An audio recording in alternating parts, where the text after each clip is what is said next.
I overheard my father tell my sister your sister is not getting a single thing. I looked through the crack in the heavy oak door and saw my mother smiling in complete agreement. They thought I was just the reliable workhorse, the one who would silently absorb their financial ruin, while they handed the entire family legacy to their golden child. I did not storm in. I did not scream or beg for the love they were never going to give me. Instead, I walked out the front door, got into my car, and moved every single cent of my money that very night. But what they did not know was that by cutting me out, they were actually signing their own financial death warrant. They thought they held all the cards. They were dead wrong. My name is Natalie. I am 34 years old, and I work as a senior wealth manager in Chicago. Last Friday night, I drove out to my parents' suburban estate for my mother Susan and her 60th birthday party. The sprawling house was full of catered food, expensive champagne, and fake smiles. I had spent the entire evening making polite conversation with relatives who only wanted free investment advice. Around 10 o'clock, I went looking for my coat in my father Richard and his private study. The heavy door was slightly ajar. As I reached for the cold brass handle, I heard my own name. I paused, my hand freezing mid-air. My sister Olivia, who is 30 and runs a consistently failing lifestyle boutique, was speaking in that high-pitched, whiny tone she always used when she wanted money. "But what about the tax liabilities on the export company, Dad?" she asked. "If Jamal and I take over the house and the commercial properties, we simply cannot afford to pay the business debts." Then my father spoke, his voice calm and authoritative. "You and Jamal do not need to worry about the business debts, sweetie. I am calling the estate lawyer on Monday morning to restructure the paperwork. We are removing Natalie from the family trust as a beneficiary, but we are intentionally leaving her name as the primary guarantor on the corporate holding accounts. Let her deal with the IRS audits and the angry creditors. She can afford the hit with her fancy salary. We will transfer the deed to the estate and the remaining liquid cash directly to your joint accounts." My stomach twisted into a tight, painful knot. I pressed my shoulder against the wall, scarcely daring to breathe. My father was actively plotting to use me as a human shield for his bankruptcy. He was going to saddle me with a massive tax debt while transferring every asset of value clean and clear to Olivia. I waited for my mother to intervene, to say that this was wrong. Instead, I heard the familiar clinking of ice in her bourbon glass, followed by a soft, dismissive laugh. "Richard is exactly right," my mother said, her tone dripping with entitlement. "Natalie is a senior financial advisor making excellent money in the city. She has no husband, no children, and no real responsibilities to tie her down. Carrying a few $100,000 in corporate debt for her younger sister is the least she can do to repay us for the life we gave her. After all, Olivia has an image to maintain, and Jamal needs clean credit for his real estate ventures. It is time Natalie actually contributed something meaningful to this family." The sheer audacity of her statement hit me like a physical blow. Contributed something meaningful. For the past 5 years, I had been the one quietly managing their complex tax filings. I was the one who had set up the very irrevocable trusts they were now discussing. They viewed my success not as something to be proud of, but as a resource to be plundered. I had meticulously shielded them from bankruptcy, all while they secretly despised my independence. Before I continue this story, let me know where you are watching from in the comments below. Hit like and subscribe if you have ever been the scapegoat in your family, only to realize your worth was entirely tied to what they could take from you. I stood in that dark hallway, listening to them toast to their brilliant plan. They clinked their glasses, celebrating the financial ruin they were about to drop on my head. A younger version of me would have burst into that room crying. But the 34-year-old wealth manager in me felt nothing but a cold, sharp clarity. They thought they had outsmarted a financial expert. They thought they could use me as a dumping ground for their failures. I quietly pulled my hand away from the doorknob. I did not make a single sound as I turned around and walked down the long, carpeted hallway. I slipped out the side door, leaving my coat behind. The cold Chicago wind hit my face as I unlocked my car. I sat in the driver's seat, stared at the massive house my father was so desperate to save, and smiled a slow, icy smile. I pulled out my phone and opened my secure banking application. Using the power of attorney they had foolishly given me years ago, I began initiating the wire transfers. It was time to show them exactly how a wealth manager handles a bad investment.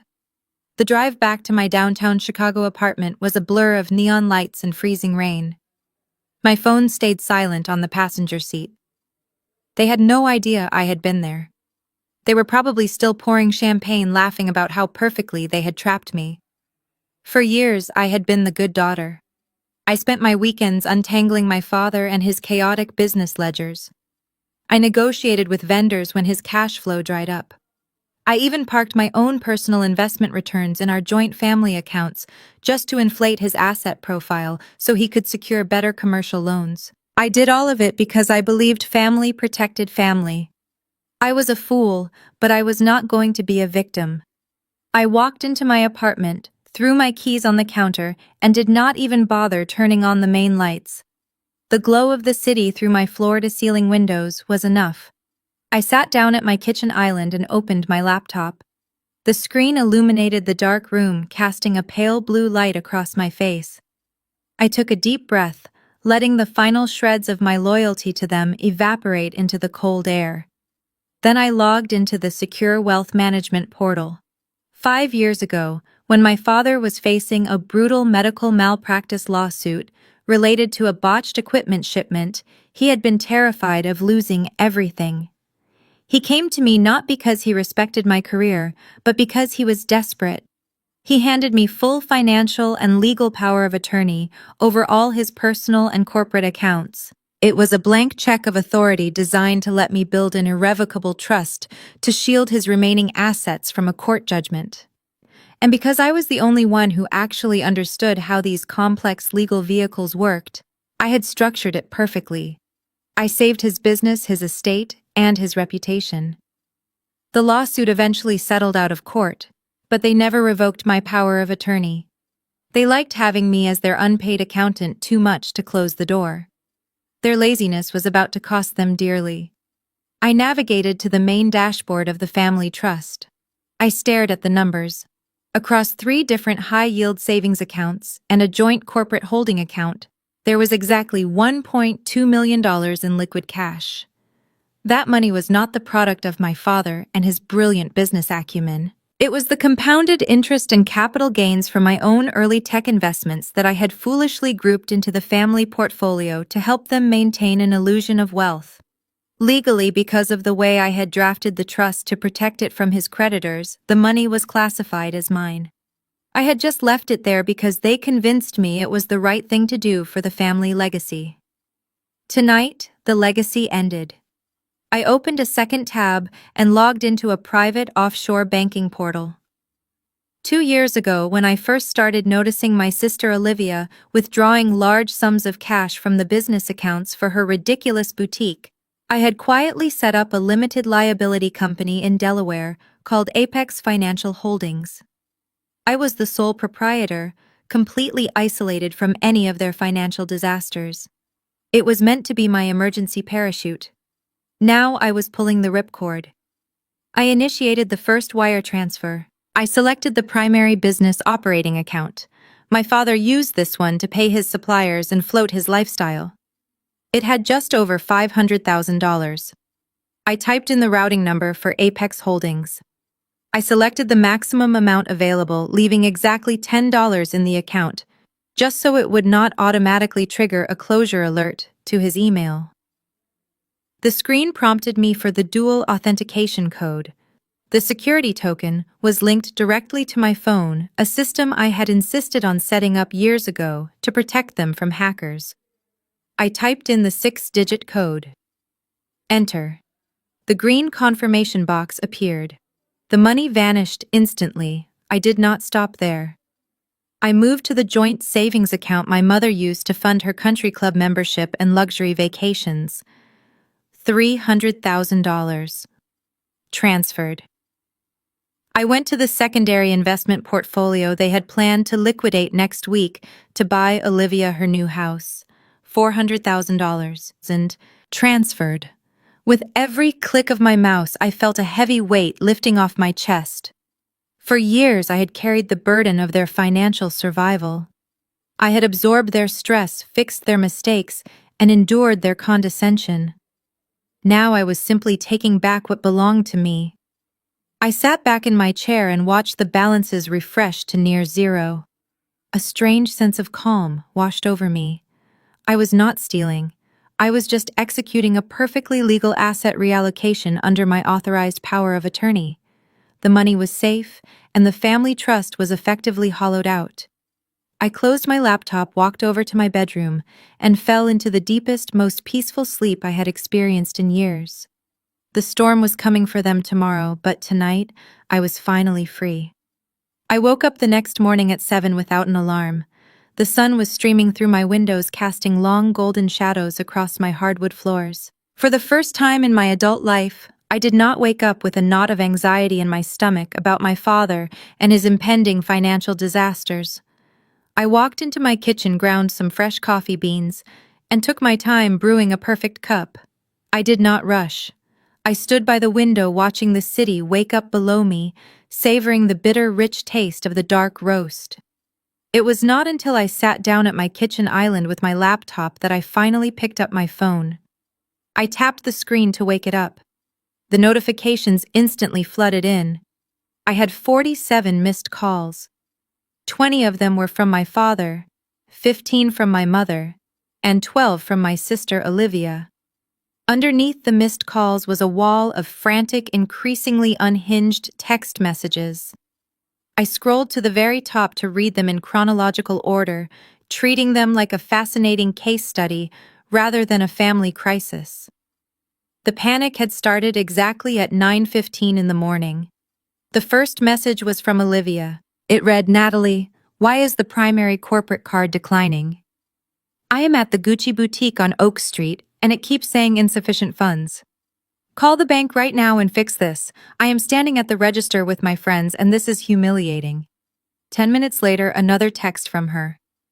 "Natalie, answer your phone. The sales associate just tried Jamal and his backup card, and that declined too.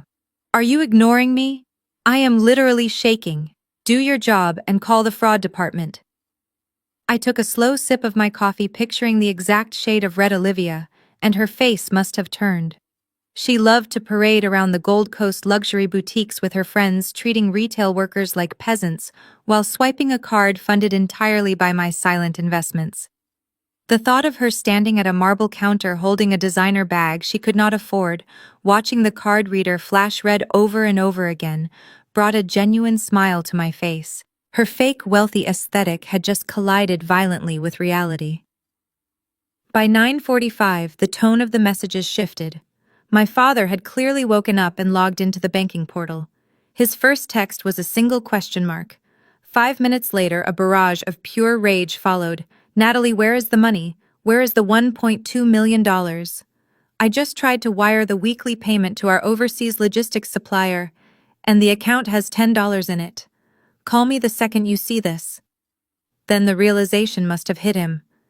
He must have checked the transfer history and seen the destination routing number, because at 9:55 the text turned from confused to threatening.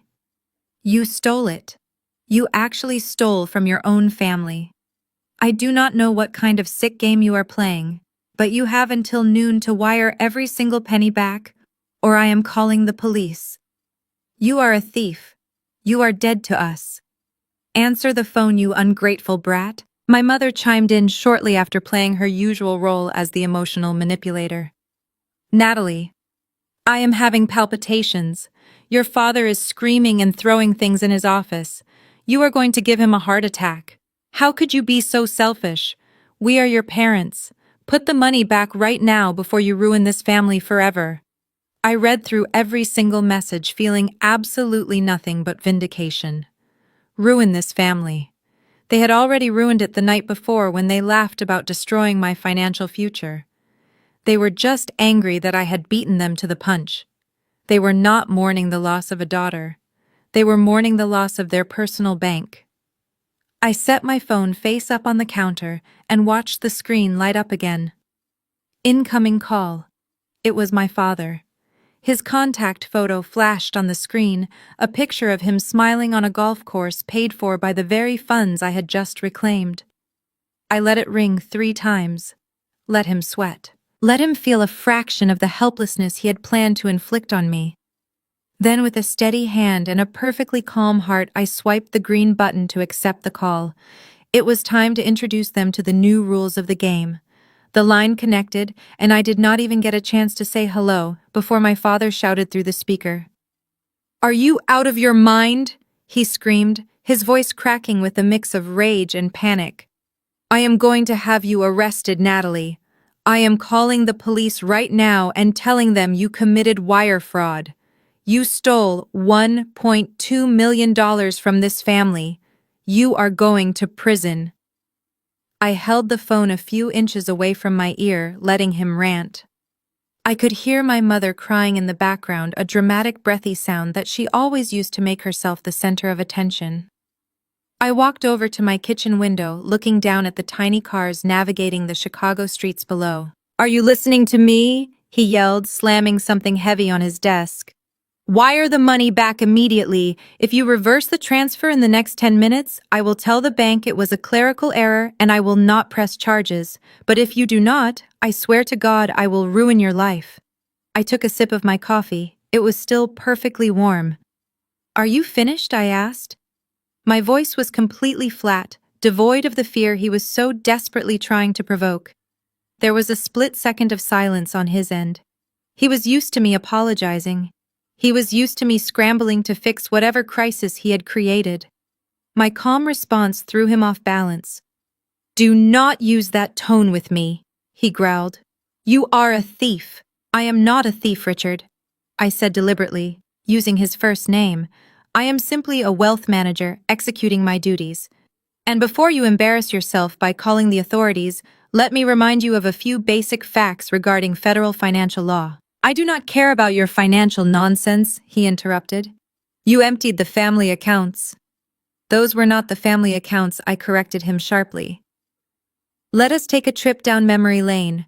5 years ago you botched that massive medical equipment shipment to a private hospital network. You were facing a crippling malpractice and breach of contract lawsuit. You came to my apartment in tears, terrified that the court was going to liquidate everything you owned." "That has nothing to do with this," he stammered, his volume dropping slightly. "It has everything to do with this." I continued pacing slowly across my living room. "Because to protect your assets, you begged me to set up an irrevocable trust. You specifically chose an irrevocable trust, so that legally the assets no longer belong to you, putting them out of reach of your creditors. And because you and Mom wanted to maintain clean credit profiles, you made me the sole legal beneficiary and trustee of those specific funds." "That was just paperwork," he argued, though his voice was starting to waver. "It was a technicality to protect the family money. You know damn well that cash belongs to the business. You are trying to steal the livelihood of this family based on a loophole." "It is not a loophole, it is federal law," I replied coldly. "An irrevocable trust cannot be modified, amended, or terminated without the permission of the beneficiary. That is me. And let us be completely honest for once. The $1.2 million I moved last night was not even your money to begin with. For the past 3 years, your company has barely broken even. You have been bleeding cash to fund Mom and her country club galas, and Olivia and her vanity boutique. The only reason those accounts had any liquidity was because I parked the compounded returns from my personal tech investments in that trust. I used my money to inflate your asset profile so you could keep renewing your commercial loans. I subsidized your fake wealth." He was breathing heavily into the phone now. The silence was thick and heavy. I could hear the gears turning in his head as he realized the massive, inescapable trap he had built for himself. "You cannot do this to us," my father finally said. The booming rage was entirely gone, replaced by a hollow, sinking desperation that I had never heard from him before. "We have vendor payments due tomorrow morning. The logistics company will halt all shipments if the wire does not clear. Olivia and Jamal need that cash for the down payment on their new house by Friday. If you do not put that money back, the commercial lenders will notice the drop in liquidity and they will call in the business loans. We will lose the company. We will lose the house. We will lose everything. I guess Olivia will have to return that designer bag she was trying to buy this morning, I said, unable to keep the satisfaction out of my voice. Maybe Jamal can use his amazing real estate connections to find you a nice one-bedroom apartment. Natalie, please, he begged. We are your family. You stopped being my family the moment you decided to use me as a human shield for your debts, I answered. So go ahead. Call the police. Call the FBI. Call the IRS. Tell them that your daughter removed her own legally protected funds from a trust that you explicitly signed over to her 5 years ago to dodge a lawsuit. Tell them exactly how you operate your business. Let us see how excited the federal authorities are to investigate your history of hiding assets. You are a monster, he whispered. No, I said smoothly. I am just the reliable workhorse. And my shift is over. According to the conversation I overheard last night in your study, you and Mom had a brilliant plan to restructure the estate. You were going to leave me with all the corporate tax liabilities while you gave Olivia the pristine assets. Well, now you can give her the company exactly as it is. Broke. Good luck with the restructuring, Richard. I heard the chaotic fumbling of the receiver being wrestled away, followed by the sharp intake of breath that signaled my mother taking control of the conversation. Susan had never liked to get her hands dirty with the actual mechanics of the family finances, but when her lifestyle was threatened, she could pivot into a professional victim faster than anyone I knew. Natalie, sweetie, please listen to me, she sobbed. It was her full theatrical crying voice, the one she usually reserved for dramatic public displays of affection, or when she needed to guilt-trip my father into buying her expensive jewelry. You are not thinking clearly. You are upset, and I understand that, but you are making a terrible mistake. I am thinking clearer than I have in my entire adult life, I replied, staring out at the morning traffic on the avenue below my window. No, you are not! Susan wailed, her voice rising in pitch to force a sense of panic. Your father is a proud man. He made a mistake in how he spoke about the trust last night, but he loves you. We both love you. You cannot destroy your own flesh and blood over a silly misunderstanding. We have a massive balloon payment due on the commercial bank loan by 3 o'clock this afternoon. The lenders are already breathing down our necks. If that money is not back in the primary operating account by lunch, the bank will automatically put the entire business into default. I listened to her desperate pleas, amazed at how easily she could weave lies into her tears to serve her own agenda. A misunderstanding, I repeated, testing the word on my tongue. Is that what you call it when you smile and nod while your husband plans to stick your oldest daughter with hundreds of thousands of dollars in tax liabilities? Was it a misunderstanding when you agreed that I had no real responsibilities and existed solely to be an unpaid debt sponge for Olivia? You are twisting our words, she gasped, though the slight hesitation in her voice betrayed her absolute guilt. We were just exploring all our legal options to protect the family legacy. You have always been so capable, Natalie. We knew you could handle the pressure. Olivia is fragile. She cannot handle stress the way you do. You have always been the strong one. Please do not do this to your sister. She is closing on her dream house on Friday. If you keep this money, her mortgage application will be denied. She will be devastated. I felt a cold rush of absolute clarity wash over me. The sheer audacity of her logic was breathtaking. She was actually demanding that I finance my own financial execution so that my younger sister could buy a mansion she did not earn. Her mortgage will be denied because she has no actual income, I said, my voice dropping to a low and lethal register. Her boutique has not turned a profit in 3 years. She is playing business with my money. And as for your commercial bank loan, you should probably call your loan officer right now and ask for an extension. Tell them the truth for once.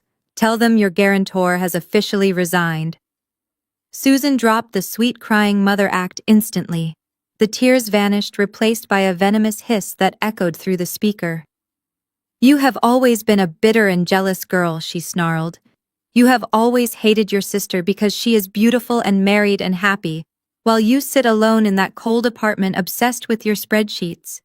If you do not wire that money back by 3 o'clock, I will make sure every single person in our extended family knows exactly what you did. I will ruin your reputation. You will never be welcome at another family gathering as long as you live." I smiled, taking the last sip of my coffee. "Do you promise?" I asked softly. "Because never having to see any of you again sounds like the best return on investment I have ever made. Have a wonderful day, Susan." I pulled the phone away from my ear and pressed the red button, cutting off her furious screaming. I stood in the quiet sanctuary of my kitchen, the silence wrapping around me like a warm blanket. For the first time in 34 years, the invisible chains tying me to their endless demands were broken. I walked over to the sink to rinse my mug, feeling lighter than air. Then my phone buzzed on the granite countertop. It was not a call. It was a text message. I picked it up, expecting another paragraph of insults from my mother or a legal threat from my father. Instead, the screen displayed a message from Jamal, my loud, flashy, and endlessly arrogant brother-in-law. Jamal liked to project the image of a highly successful real estate tycoon, constantly posting photos of expensive watches and leased luxury cars on social media. In reality, he was a glorified middleman who survived entirely on my father and his business connections. I opened the message. It was short, aggressive, and reeked of his usual misplaced confidence. "You messed with the wrong person this time, Natalie," the text read. "You think you can steal from my wife and get away with it. Just wait. I am heading downtown right now. I will personally come to your corporate office and handle this face to face. We will see how tough you are when your boss finds out you are a thief." I did not reply to his text. I simply locked my screen, put on my tailored charcoal suit, and headed to the office. My firm occupies the top 2 floors of a sleek glass high-rise in the Chicago financial district. It is an environment built on absolute discretion, strict professionalism, and quiet power. We manage portfolios for high-net-worth individuals, people who do not raise their voices or cause public scenes. By 10 in the morning, I was sitting in my corner office reviewing market trends and ignoring the periodic buzzing of my phone hidden in my desk drawer. I felt completely in control of my day and my life. Then at exactly 10:30, my desk phone rang. It was the front desk receptionist. Her voice was trembling and tight with panic. "Natalie," she whispered into the receiver. "There is a man out here demanding to see you. He is causing a massive scene in the lobby, and he brought 2 very aggressive-looking men with him. He says he is family, but he is refusing to lower his voice." Before I could even ask her to call building security, I heard the shouting bleeding through the thick glass walls of my office. I calmly placed the phone back on the receiver, stood up, smoothed the front of my jacket, and walked out into the main corridor. There he was.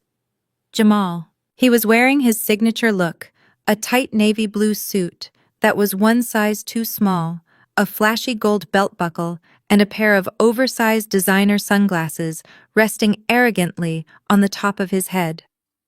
As a self-proclaimed real estate mogul, he always tried to project immense wealth, but the desperation always leaked through. Flanking him were 2 massive guys in cheap, ill-fitting gray suits who looked like they had been hired off a late-night internet ad for amateur bodyguards. They stood with their arms crossed, trying to look intimidating. Jamal was pacing the polished marble floor of the reception area, gesturing wildly and speaking loudly enough for the entire floor to hear. He wanted an audience, and he was making sure he got a big one. "Where is she?" Jamal bellowed, pointing a thick finger at the terrified receptionist behind the mahogany desk. "Go get Natalie right now. I want everyone in this building to know exactly who they are working with. She is a thief. She embezzled over $1 million from her own elderly parents in the middle of the night. I am not leaving until she comes out here and faces me like the criminal she is." The rhythmic typing and hushed phone conversations across the open floor plan abruptly stopped. Financial analysts and junior associates popped their heads over their cubicles, their eyes wide with shock.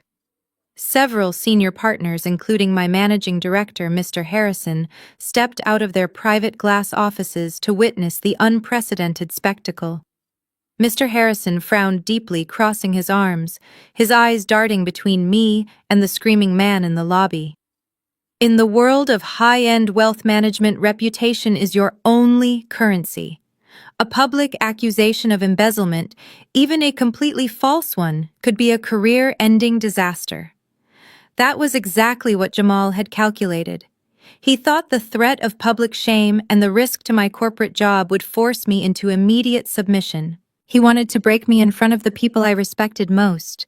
I did not hide or run back to my office to call the police. I walked slowly and deliberately down the center aisle, my heels clicking sharply and rhythmically against the hardwood floor. The entire office watched in dead silence, the tension so thick it felt suffocating. I reached the reception area and stopped just a few feet away from him, keeping my posture perfectly straight. Jamal puffed out his chest, trying to look physically imposing, but I could see a slight nervous twitch in his jaw. He was fully expecting me to be crying, begging him to keep his voice down, or dragging him into a private conference room to negotiate. Instead, I looked at him with the exact same detached analytical interest I would give a poorly structured and failing investment portfolio. "You wanted to see me, Jamal?" I said, keeping my voice perfectly level and calm, refusing to match his chaotic energy. "You are certainly going out of your way to get my attention this morning." Jamal sneered, turning his head slightly so the gathering crowd of my coworkers could hear his every single word clearly. "Do not play dumb with me, Natalie," he practically spat, taking a step forward. "You logged into the family bank accounts last night and drained the entire life savings of your mother and father. You took the money meant for my wife. You are sitting up here in your fancy glass office pretending to be some brilliant financial mind, but you are nothing but a common fraud. Put the money back right now, or my associates here will make sure the police drag you out of this building in handcuffs." It was a masterclass in manipulation. He was casting himself as the righteous, strong protector of the family, bravely standing up to the greedy corporate sister who preyed on her vulnerable parents. He specifically wanted my boss to hear the word fraud. He thought he had backed me into an inescapable corner. He had absolutely no idea he was standing on a landmine. I stood completely still, letting the heavy silence of the room stretch out. My refusal to react physically unnerved him. Jamal was used to dealing with people who matched his volume or cowered under it. My absolute stillness was a language he did not understand. He took another step forward, invading my personal space, bringing with him the overwhelming scent of cheap designer cologne and stale coffee. He crossed his arms, leaning back slightly to look down his nose at me. "Do you understand who you are dealing with, Natalie?" he asked, his voice dripping with condescension. He looked around the lobby, ensuring he still had the attention of my colleagues. "I am not your weak, elderly father. I am not someone you can just manipulate with a few keystrokes. I am a highly connected real estate developer in this city. I sit on boards. I play golf with the senior partners at the biggest commercial banks in Chicago. I have zoning commissioners on speed dial. I move millions of dollars in acquisitions before you even finish your morning commute." He paused, letting his ridiculous claims hang in the air. I knew for a fact that his last real estate transaction was a tiny duplex in the suburbs that my father had to co-sign for, but I let him continue. He was digging his own grave, and I was more than happy to hand him the shovel. "You sit up here in your little glass box playing with other people and their money," he sneered, gesturing dismissively at the high-end decor of our firm. "You are just a glorified calculator, a W-2 employee. You live on a salary taking orders from your bosses while I am out there building actual generational wealth. I am an entrepreneur. I create value. You just push paper. And now you have decided to push the wrong paper. You stole from my wife. You stole from the woman I love, and I am going to make it my personal mission to destroy your life." He turned his attention away from me and looked directly at Mr. Harrison, my managing director, who was still standing outside his office. "Are you the man in charge here?" Jamal asked loudly, pointing his chin at my boss. Because if you are, you need to know that you are harboring a criminal. She drained her own family trust fund last night. Over $1 million. She took the money meant to pay her father and his medical bills. She stole from a sick old man.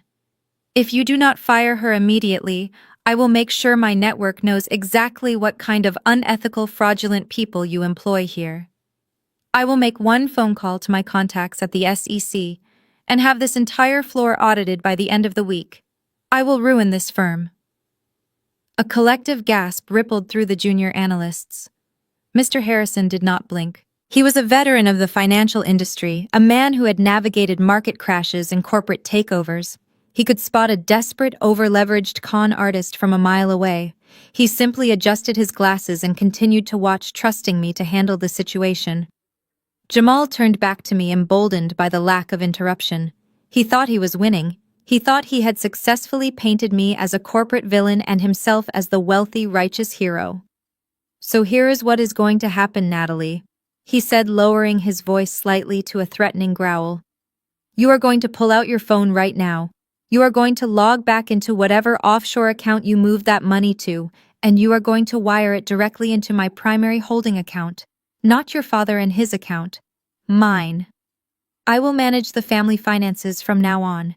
If you do that right now in front of me, I will walk out of here and not call the police. I will let you keep your little corporate job. He snapped his fingers, and one of the large men in gray suits stepped forward, trying to look intimidating. But if you refuse, Jamal continued, his eyes wide and manic, I will ruin you. I will drag your name through the mud in every financial circle in this city. You will never work in wealth management again. You will be blacklisted, broke, and facing federal prison time for wire fraud. I am giving you 10 seconds to pull out your phone and make the transfer.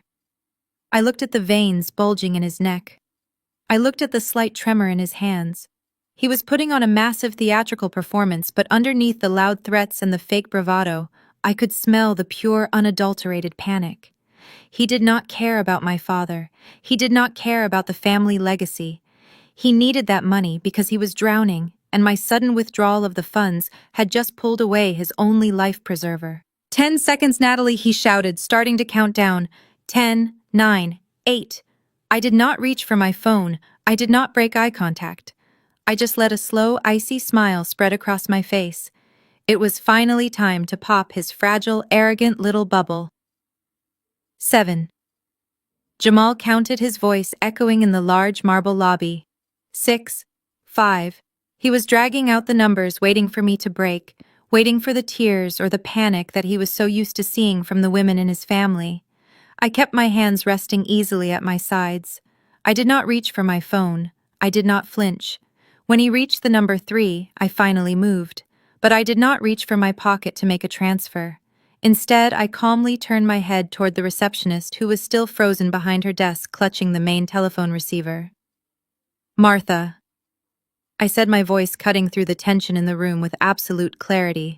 Please call building security and have this man and his 2 friends escorted off the premises immediately. If they resist, inform security to contact the Chicago Police Department and press charges for trespassing and harassment. Jamal stopped counting. His mouth hung open slightly, the aggressive facade slipping just enough to reveal the profound confusion underneath. He looked at my managing director, Mr. Harrison, expecting him to intervene, to fire me on the spot, to do anything that validated the ridiculous narrative he had just spun.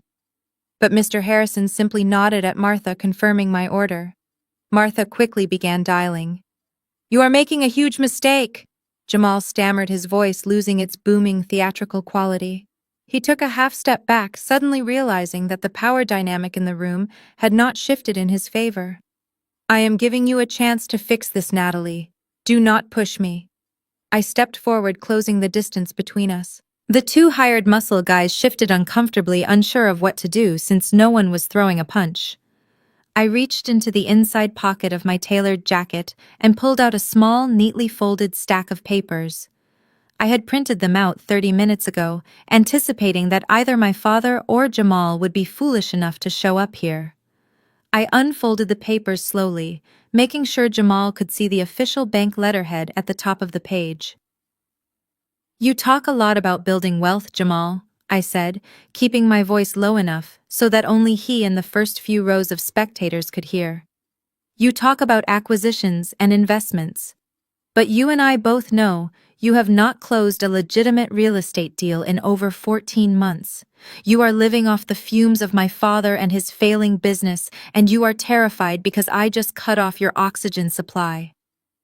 I am a developer, he hissed, though the sweat was now visibly beading on his forehead. You are a parasite, I corrected him smoothly, and a careless one at that. I looked pointedly at his left wrist where the heavy gold watch gleamed under the recessed lighting of the lobby.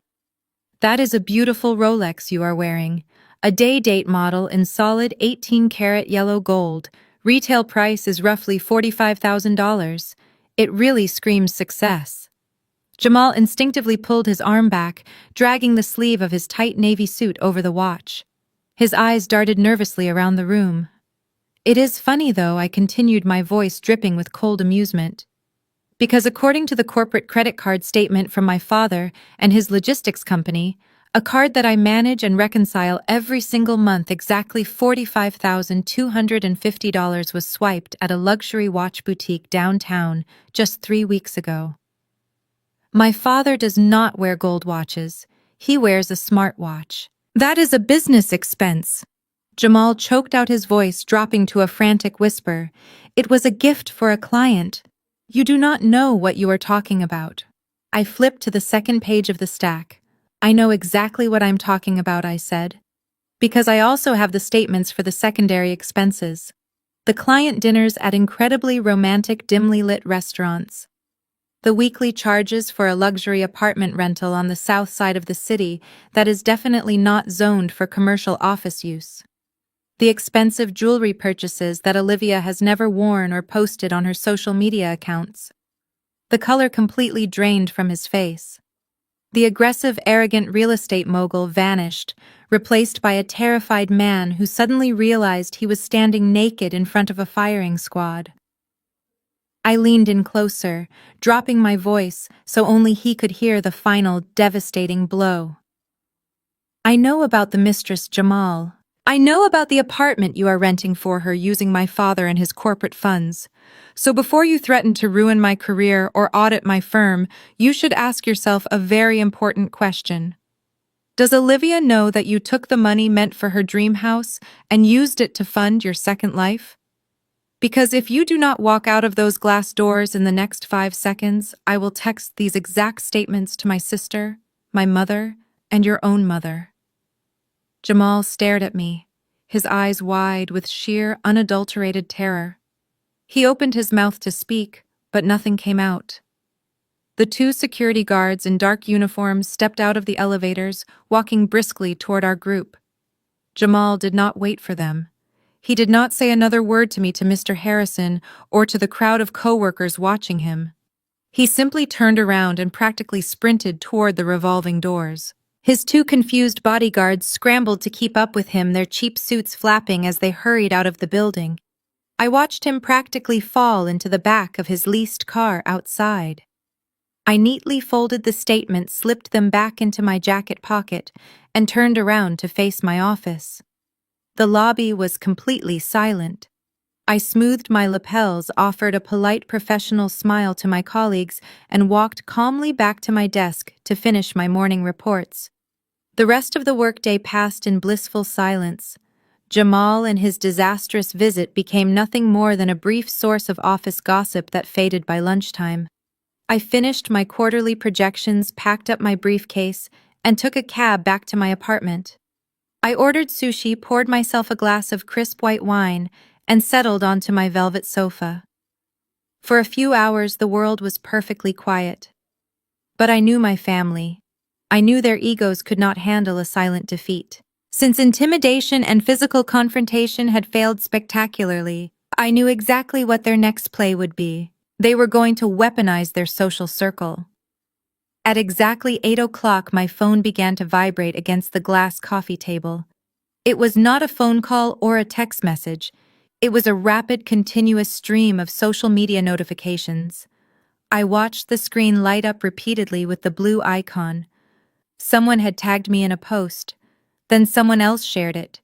Then the direct messages started pouring in from relatives I had not spoken to in nearly a decade.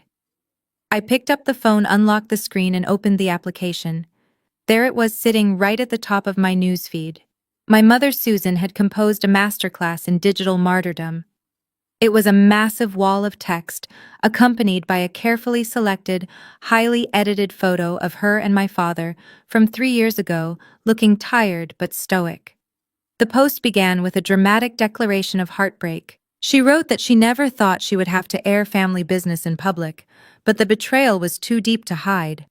She went on to weave a completely fabricated narrative about how my father was suffering from severe, undisclosed medical issues and how they had entrusted their entire life savings to their eldest daughter for safekeeping.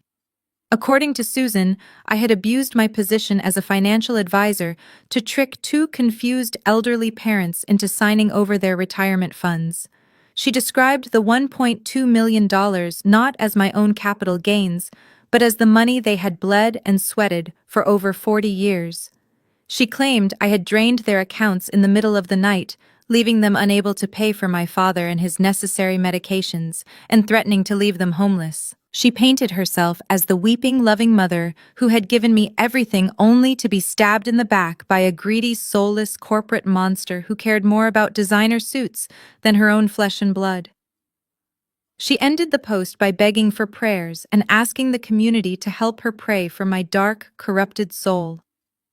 It was a stunning piece of fiction. If I did not know the actual truth, I probably would have felt sorry for her.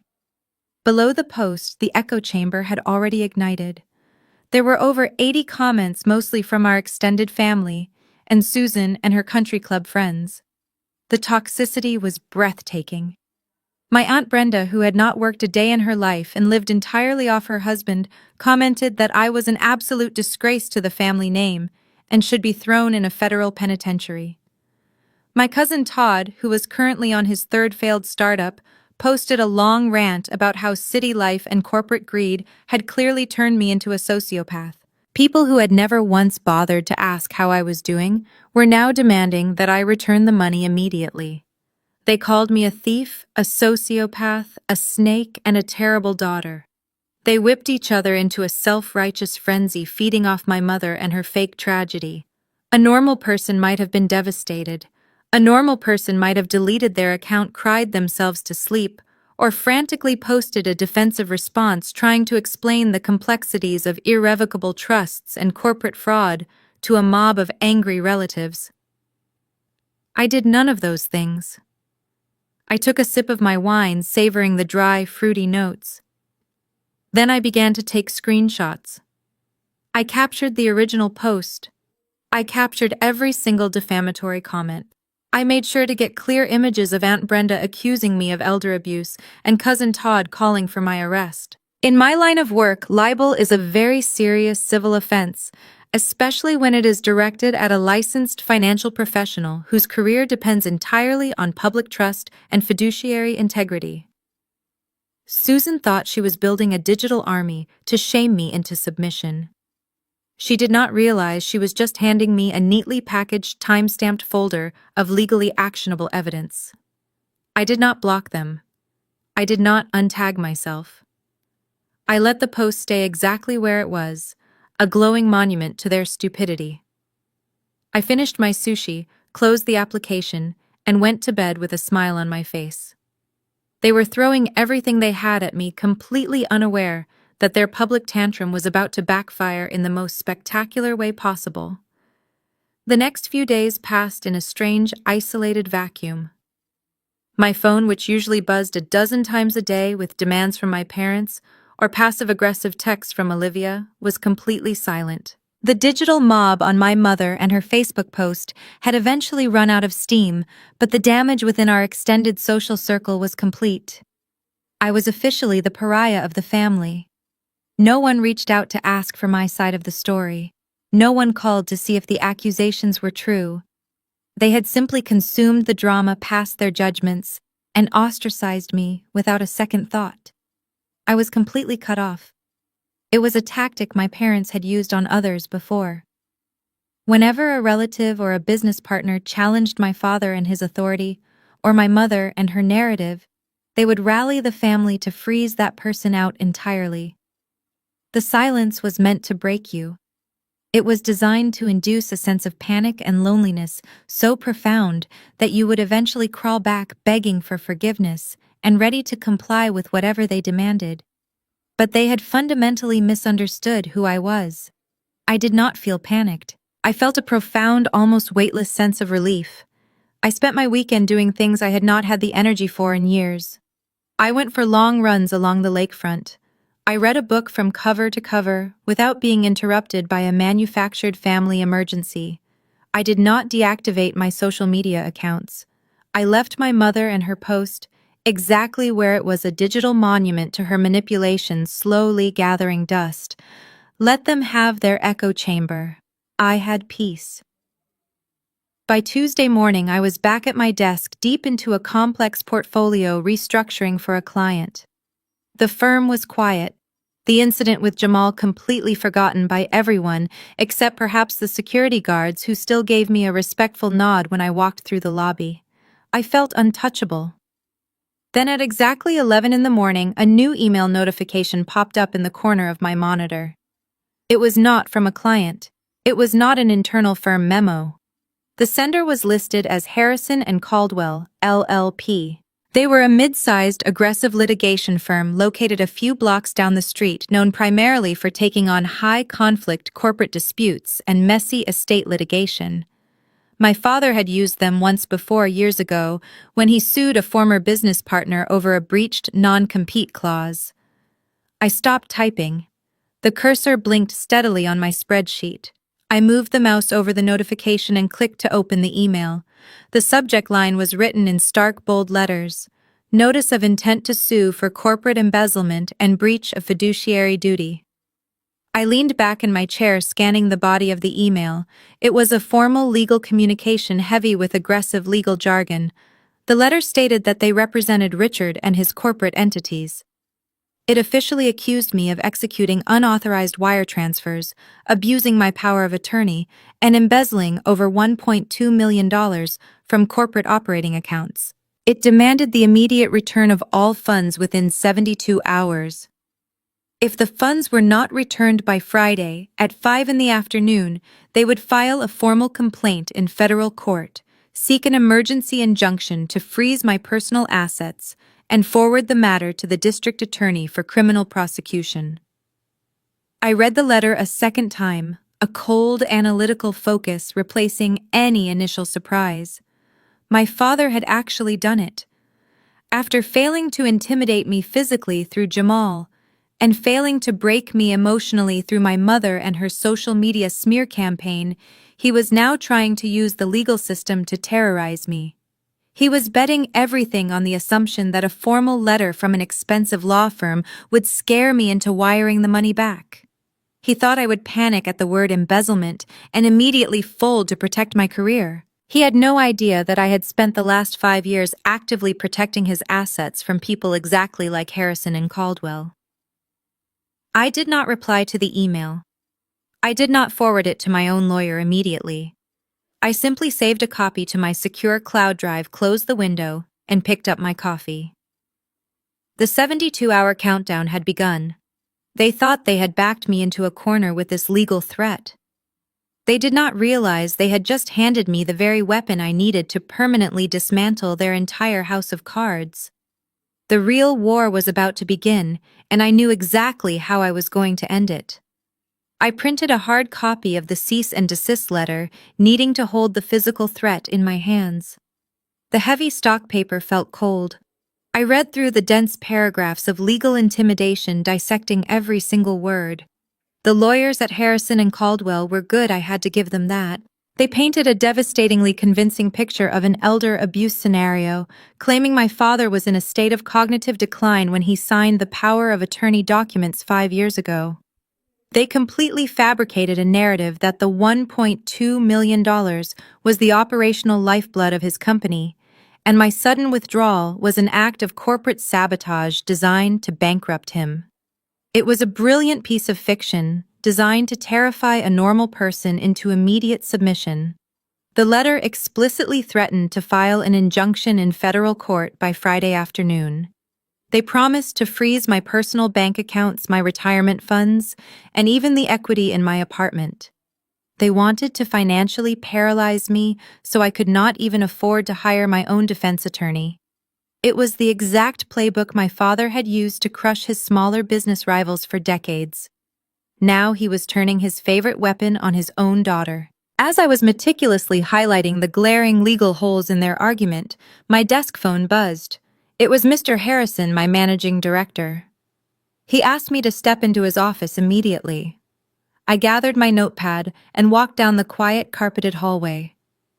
Mr. Harrison was standing by his window, overlooking the Chicago skyline, his hands clasped firmly behind his back. When I walked in and closed the glass door, he turned around. His expression was not angry, but it carried the heavy, exhausted weight of corporate risk management. He gestured for me to sit down in one of the leather chairs facing his massive mahogany desk. "Natalie," he began, his voice low and measured. "Our internal legal compliance department just received a courtesy copy of a cease and desist letter from Harrison and Caldwell. They are naming you as the primary defendant in a corporate embezzlement suit, and they are naming our firm as a secondary party of interest because you used our network servers to execute the wire transfers." I felt a sharp prick of anger, not at Mr. Harrison, but at the sheer malice of my father. Sending a copy to my employer was a calculated move to threaten my job. He was trying to burn my entire professional life to the ground. "I can assure you the allegations are entirely baseless," I said, keeping my voice perfectly steady. "The funds in question were held in an irrevocable trust of which I am the sole legal beneficiary. I executed a standard reallocation of my own assets. It is a desperate bluff from a man who is currently drowning in debt he cannot repay." Mr. Harrison sighed, sitting down heavily in his leather chair. He took off his glasses and rubbed the bridge of his nose. "I believe you, Natalie. I saw the man who came into our lobby yesterday. I know what a panicked, over-leveraged amateur looks like. But in our industry, reality often matters less than optics. We manage billions of dollars for families who demand absolute financial discretion and zero drama. If Harrison and Caldwell file a federal lawsuit on Friday, accusing one of my senior wealth managers of embezzling from her own elderly parents, the financial press will pick it up instantly. It will be a public relations nightmare. We will lose clients." He leaned forward, looking at me with a mixture of sympathy and corporate pragmatism. "I value you as an employee. You are one of the sharpest analytical minds on this floor. But I have to protect the firm. My advice to you, strictly as a mentor, is to settle this quietly. Wire the money back. Let them have it. You are young, brilliant, and you make an exceptional salary. You can rebuild your wealth. But if this goes to open court, even if you win, the stain on your reputation will follow you forever. Pay them off and cut your losses." I sat perfectly still, absorbing his words. Wire the money back. Let them win. Let my father use my hard-earned capital to save his failing business. Let Olivia buy her mansion with my money. Let them walk away from the destruction they caused completely unscathed while I started over from zero. It was the safe, logical corporate strategy. But it was also a surrender to the exact cycle of abuse I had just escaped. "I appreciate your guidance, Mr. Harrison," I said softly. "And I completely understand your position regarding the firm. But if I wire that money back, I am legally validating their fabricated claim that the funds belong to their corporate entities. I would be confessing to a crime I did not commit. I cannot do that." Mr. Harrison looked at me, his eyes narrowing slightly. "You are playing a very dangerous game, Natalie.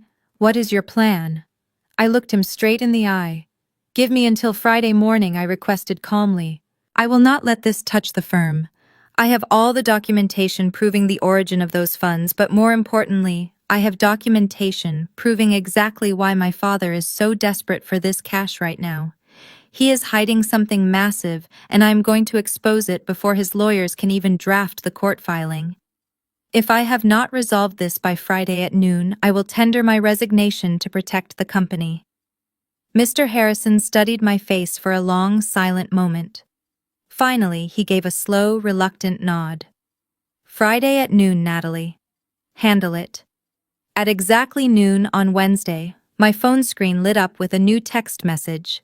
It was not another legal threat from my father or an aggressive demand from Jamal. It was from my mother, Susan. The tone of her message was completely different from the venomous Facebook post she had written just a few days prior. "Natalie, please," the text read. "I am sitting in the coffee shop directly across the street from your office building. I am alone. Please just give me 15 minutes of your time. This is a matter of life and death regarding your father. I am begging you." I stared at the glowing screen. A small, deeply ingrained part of me, the part that had spent 34 years conditioned to solve every family crisis, wanted to rush downstairs immediately. But the wealth manager in me, the woman who had just been threatened with federal prison by her own parents, knew better than to walk blindly into a trap.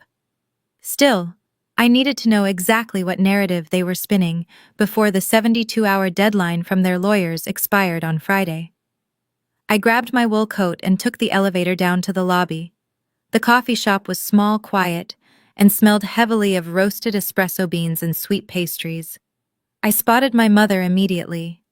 She was sitting at a small table in the far back corner.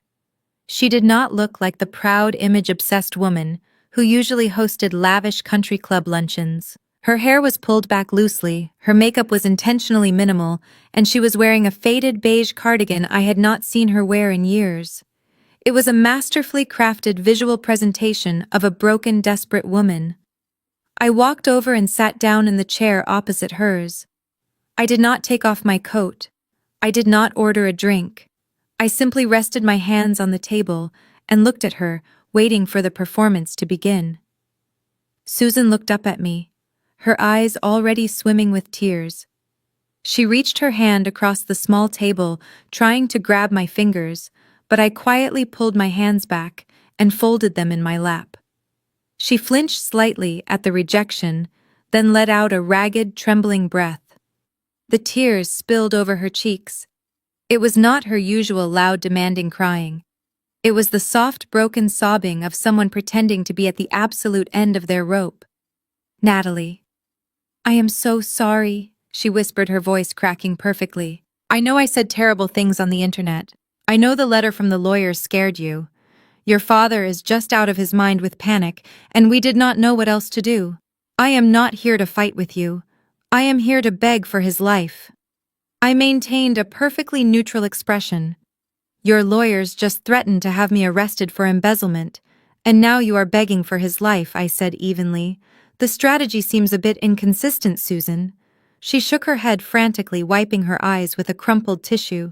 "You do not understand what is happening, Natalie. Your father is incredibly sick. His heart is failing.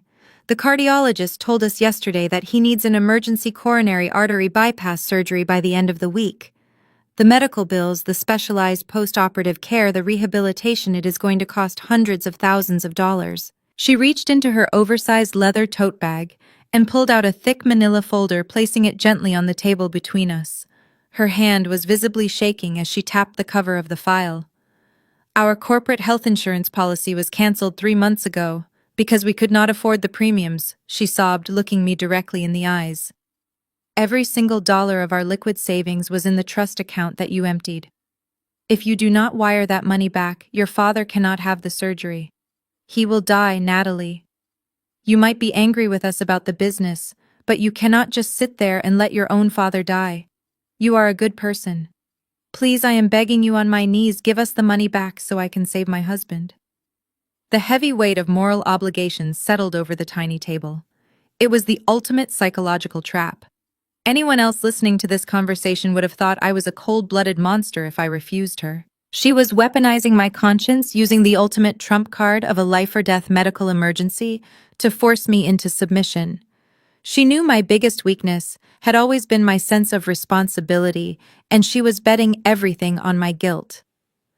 I kept my posture rigid. You are asking me to believe that a man who played 18 holes of golf last Saturday morning is suddenly on his deathbed, I said softly. Susan gasped, her hand flying to her chest. Heart conditions are unpredictable, Natalie. How can you be so cruel? How can you even question a mother pleading for her family?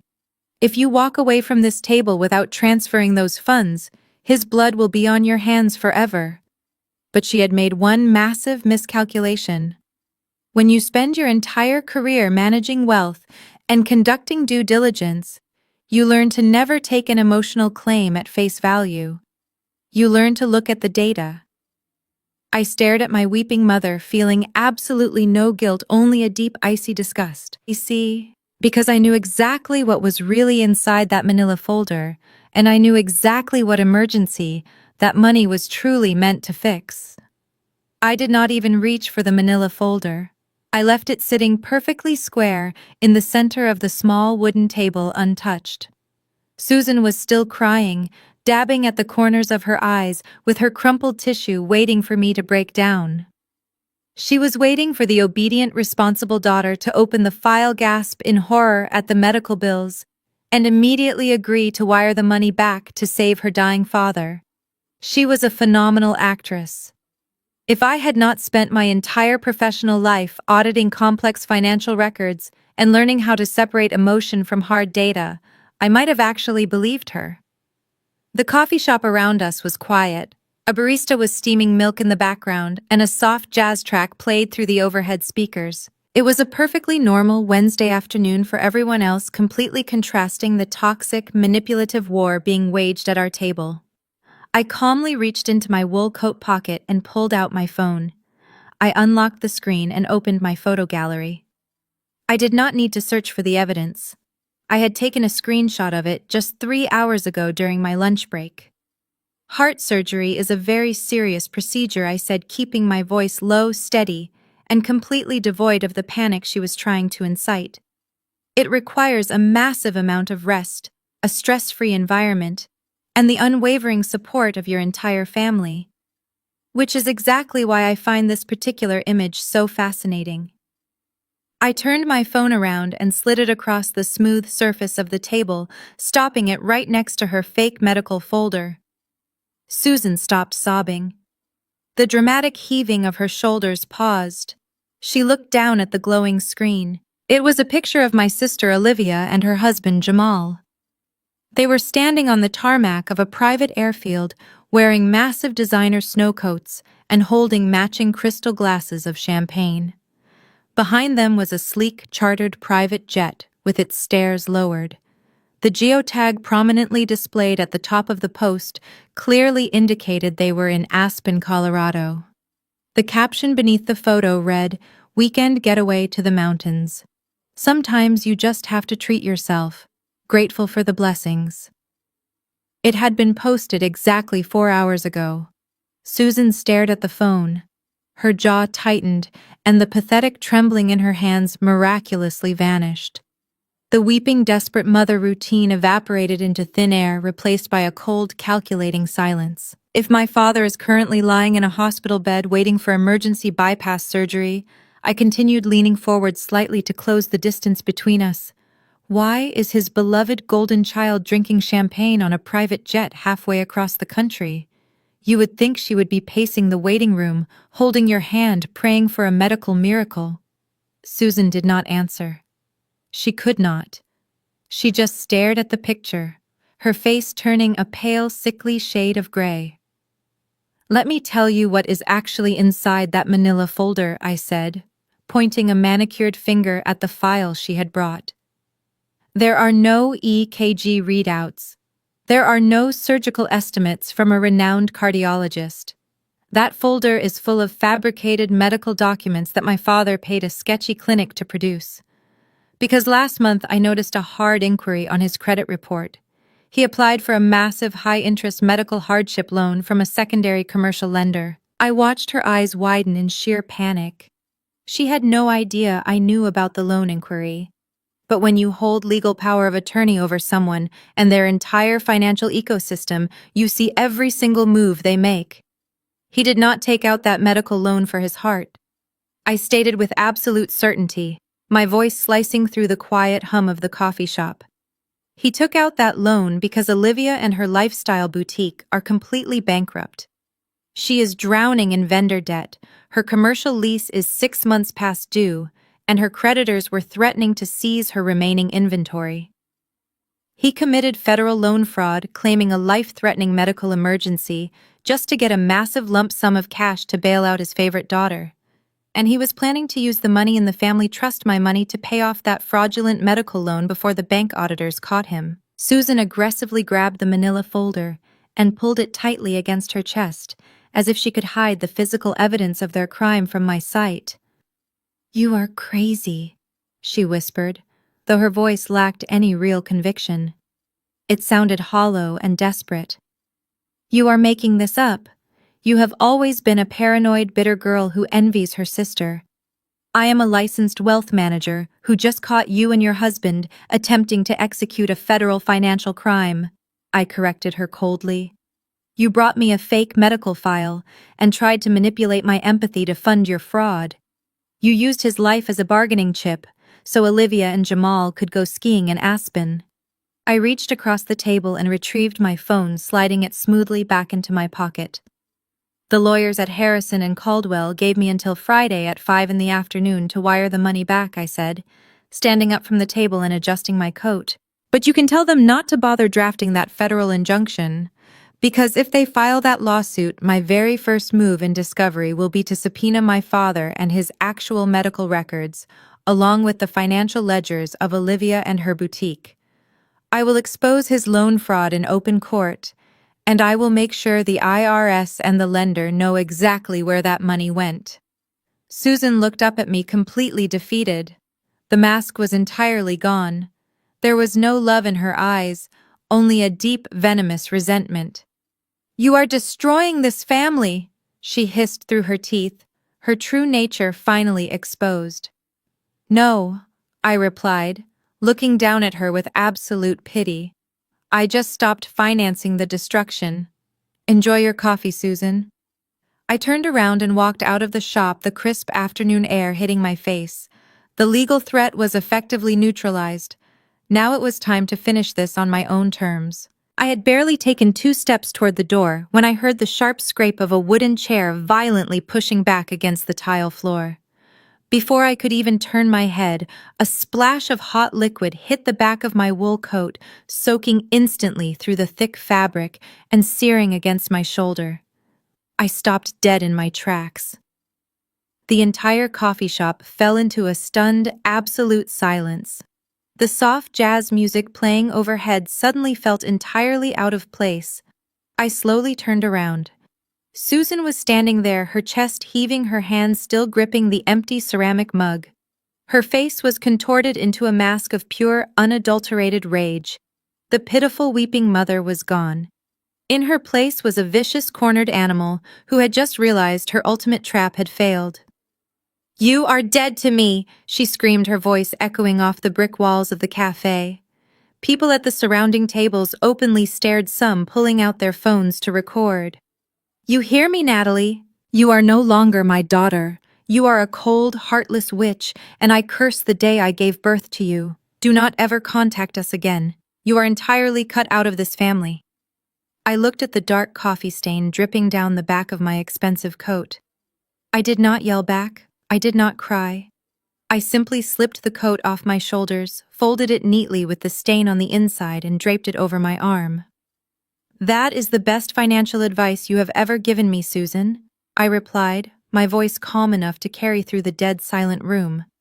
"I will be sure to forward the dry cleaning bill to your lawyers." I turned back around and walked out of the glass doors, leaving her standing there looking completely unhinged in front of a dozen strangers. The cold Chicago wind hit my silk blouse, but I did not feel the chill. I felt an overwhelming, intoxicating sense of liberation. The final thread tying me to their toxic web had just been severed by her own hand. I crossed the street and entered the grand marble lobby of my office building. Just as I stepped into the elevator and pressed the button for my floor, my phone began to vibrate in my pocket. I pulled it out. The caller identification displayed my sister and her name, Olivia. She never called me unless she needed money or wanted to rub something in my face. Given how quickly news traveled in my family, I assumed my mother had immediately called her the second I walked out of the cafe. I swiped the green button and raised the phone to my ear. Well, well, well, Olivia said, her voice dripping with a smug, sickly sweet satisfaction. The background noise on her end sounded like a bustling airport terminal. Did you really just make Mom cry in a public coffee shop? You are truly hitting rock bottom, Natalie. I am having a fantastic Wednesday. Olivia, I said, watching the elevator numbers climb. How was the champagne in Aspen? She let out a sharp, mocking laugh. It was incredible, actually. Incredible. But not nearly as incredible as the phone call I just had with Dad.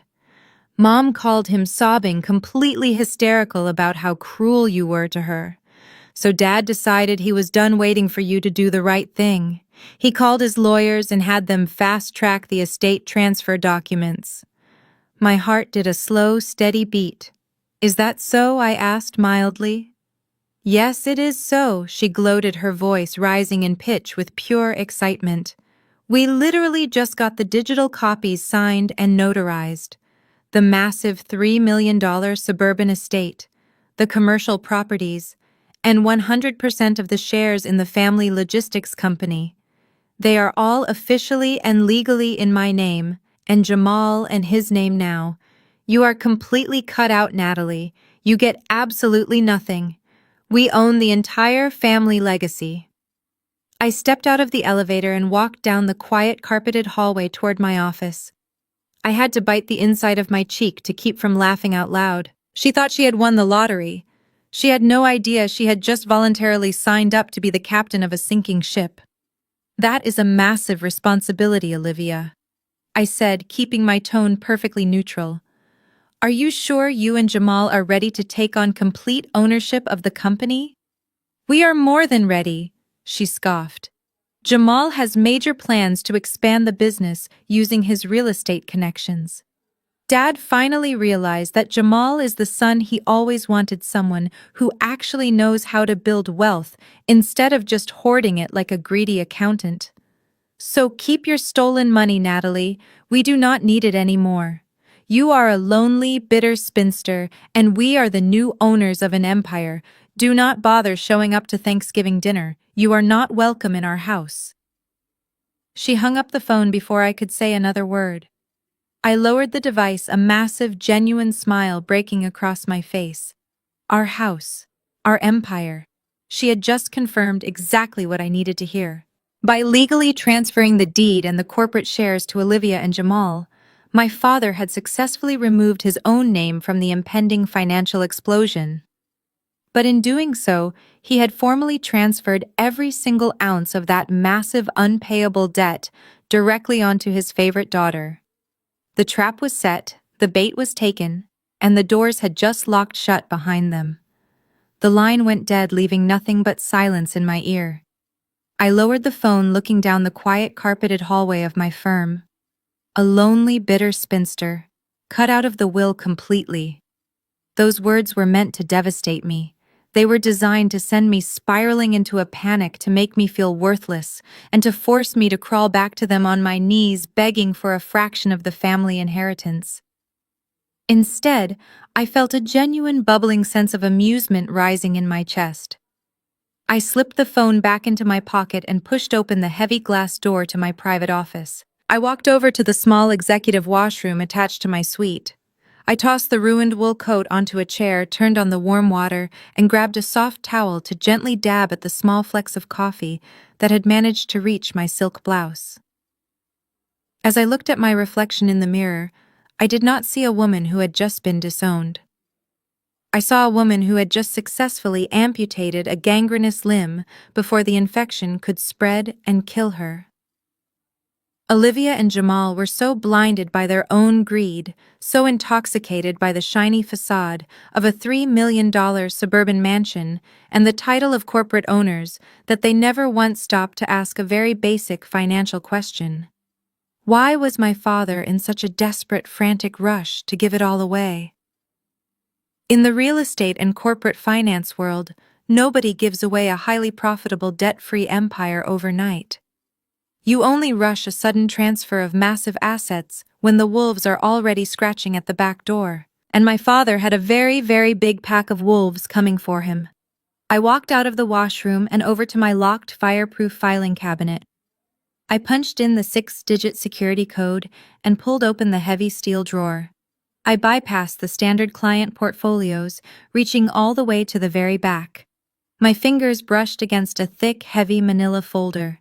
It was not a fake prop medical file, like the one my mother had tried to use on me earlier at the coffee shop. This one was incredibly real, incredibly dangerous, and legally binding. I pulled it out and tossed it onto the center of my mahogany desk. Right on the front cover, stamped in bright, unforgiving red ink, was the official seal of the Internal Revenue Service. As the primary financial power of attorney for the past 5 years, I was legally obligated to receive and review all official correspondence regarding the corporate entities. My father thought keeping the accounting books messy would hide his tracks. He thought quickly transferring the company to his daughter would magically erase his historical liabilities. But the federal government does not care about family drama, and they certainly do not care about rushed estate transfers. Inside that thick folder were 3 years' worth of notices detailing severe corporate tax delinquency, intentional misclassification of commercial assets, and pending federal tax liens. The logistics company did not just owe money to commercial banks. They owed the IRS over $2 million in unpaid corporate taxes and compounding daily penalties. By rushing the transfer of the deed and the shares into their own names, Olivia and Jamal did not just inherit the physical assets. Legally, they had just signed a binding agreement assuming full unconditional liability for every single penny of that massive federal debt. The IRS does not negotiate with fake real estate moguls who wear flashy watches. When the federal auditors finally came knocking, and they would be knocking very soon, they would not go after my father. He was officially off the books. They would go directly after the current legal owners. They would place an immediate lien on that beautiful $3 million house, seize the commercial properties, and freeze every single bank account tied to Jamal and Olivia. I ran my fingers over the red ink of the federal stamp, a cold, predatory smile spreading across my face. Olivia thought she had stolen my crown. She thought she had won the ultimate victory by kicking me out of the family legacy. She had absolutely no idea she had just placed her own head squarely on the chopping block. "You are very welcome for the inheritance, little sister," I whispered to the empty room, tapping the thick stack of federal audits. "Thank you for volunteering to hug a ticking time bomb." The real explosion was scheduled to happen right around Thanksgiving dinner, and I was going to make sure I had a front row seat to watch it detonate. Thanksgiving Day arrived with a bitter, biting chill in the Chicago air, but inside my penthouse apartment, I had never felt warmer. I spent the morning sipping coffee and watching the Thanksgiving parade on television, feeling a profound sense of peace. I was not cooking a massive turkey or stressing over table settings for ungrateful guests. For the first time in my adult life, I was entirely off the hook. But I had no intention of staying home. I had promised myself a front row seat to the explosion, and I never break my promises. I took my time getting ready. I did not dress like a woman who had just been disowned, publicly humiliated on social media, and threatened with federal lawsuits. I dressed like a woman who owned the world. I chose a tailored emerald green silk dress that draped perfectly, paired with classic black stilettos and a sharp black wool trench coat. My hair was styled in a sleek, flawless blowout, and my makeup was immaculate. I looked powerful, wealthy, and completely unbothered. The drive out to the suburban estate took about 45 minutes. When I pulled onto the sprawling property, the circular driveway was already packed with vehicles. I saw my Uncle George and his luxury sedan, Cousin Todd, and his beaten-up hatchback, and right in front of the main entrance, Jamal and his newly leased foreign sports car parked diagonally across 2 spaces just to make sure everyone noticed it. The house itself looked like a picture from a holiday magazine. Warm yellow lights spilled from the massive floor-to-ceiling windows, and I could see the silhouettes of over 30 relatives moving around inside. They were celebrating. They were toasting to my supposed downfall and the crowning of their new golden couple.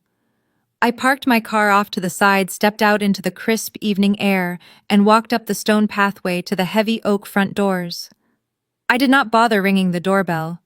I still had my key, and technically, since the federal government was about to seize the property anyway, I felt no need to be polite. I slid the key into the lock, turned it, and pushed the heavy doors open. The grand foyer smelled of roasted turkey, expensive wine, and cinnamon. From the formal dining room down the hall, I could hear the loud, booming voice of Jamal. He was standing at the head of the table, tapping his crystal wine glass with a silver fork to get everyone and their attention. I walked silently down the hallway, stopping just outside the arched doorway to listen to his speech. Family. Jamal projected his voice, echoing off the vaulted ceilings. Today, we have so much to be thankful for. We are thankful for health, for family unity, and most importantly for the future. I want to personally thank Richard and Susan for their incredible trust and vision.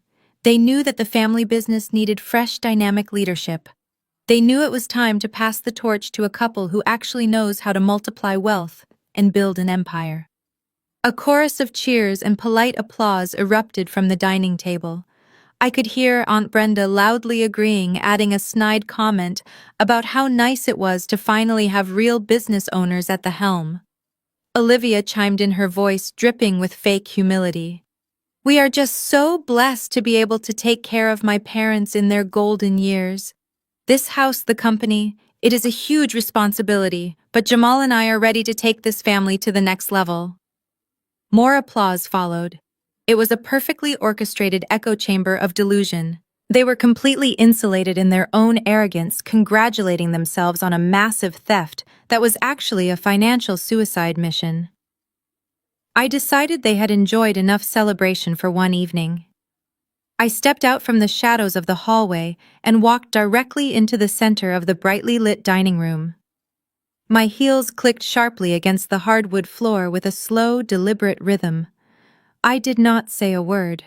I simply stood at the end of the massive mahogany table, letting my presence register. The reaction was instantaneous and incredibly satisfying. The laughter died in their throats. Aunt Brenda stopped mid-sentence, her wine glass hovering inches from her mouth. Cousin Todd dropped his fork onto his porcelain plate with a loud clatter. The 30 relatives who had spent the last 5 days tearing me apart on the internet simply froze, staring at me as if a ghost had just walked into the room. At the head of the table, Richard and Susan looked like all the blood had been violently drained from their faces, their proud, glowing expressions shattered into masks of pure horror. Olivia, sitting right next to Jamal, physically recoiled in her chair, her jaw dropping open in shock. I took a slow, sweeping look around the room, making direct eye contact with every single person who had betrayed me.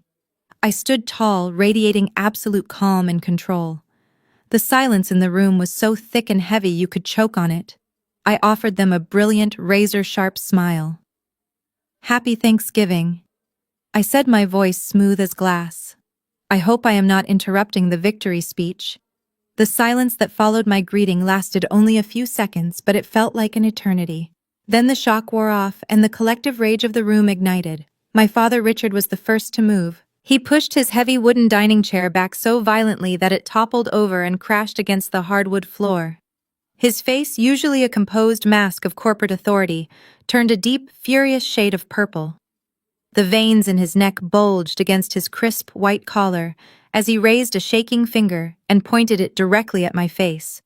"How dare you show your face in this house?" Richard bellowed.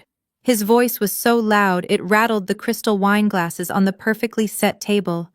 "You have absolutely no right to be here, Natalie. You are a thief. You stole from your own family and now you have the audacity to walk into my dining room on Thanksgiving. Get out.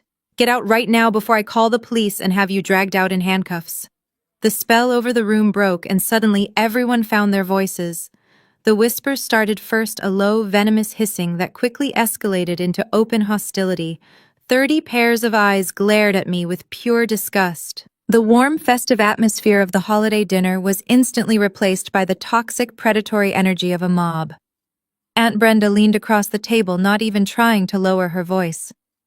"I cannot believe the nerve of that girl," she sneered loudly to the person sitting next to her. "Coming here dressed like that after robbing her sick parents blind. It is absolutely sickening. She has no shame, none at all." Cousin Todd, emboldened by the crowd, crossed his arms and scoffed. "What did you expect from someone who cares more about spreadsheets than her own blood?" he muttered, shaking his head.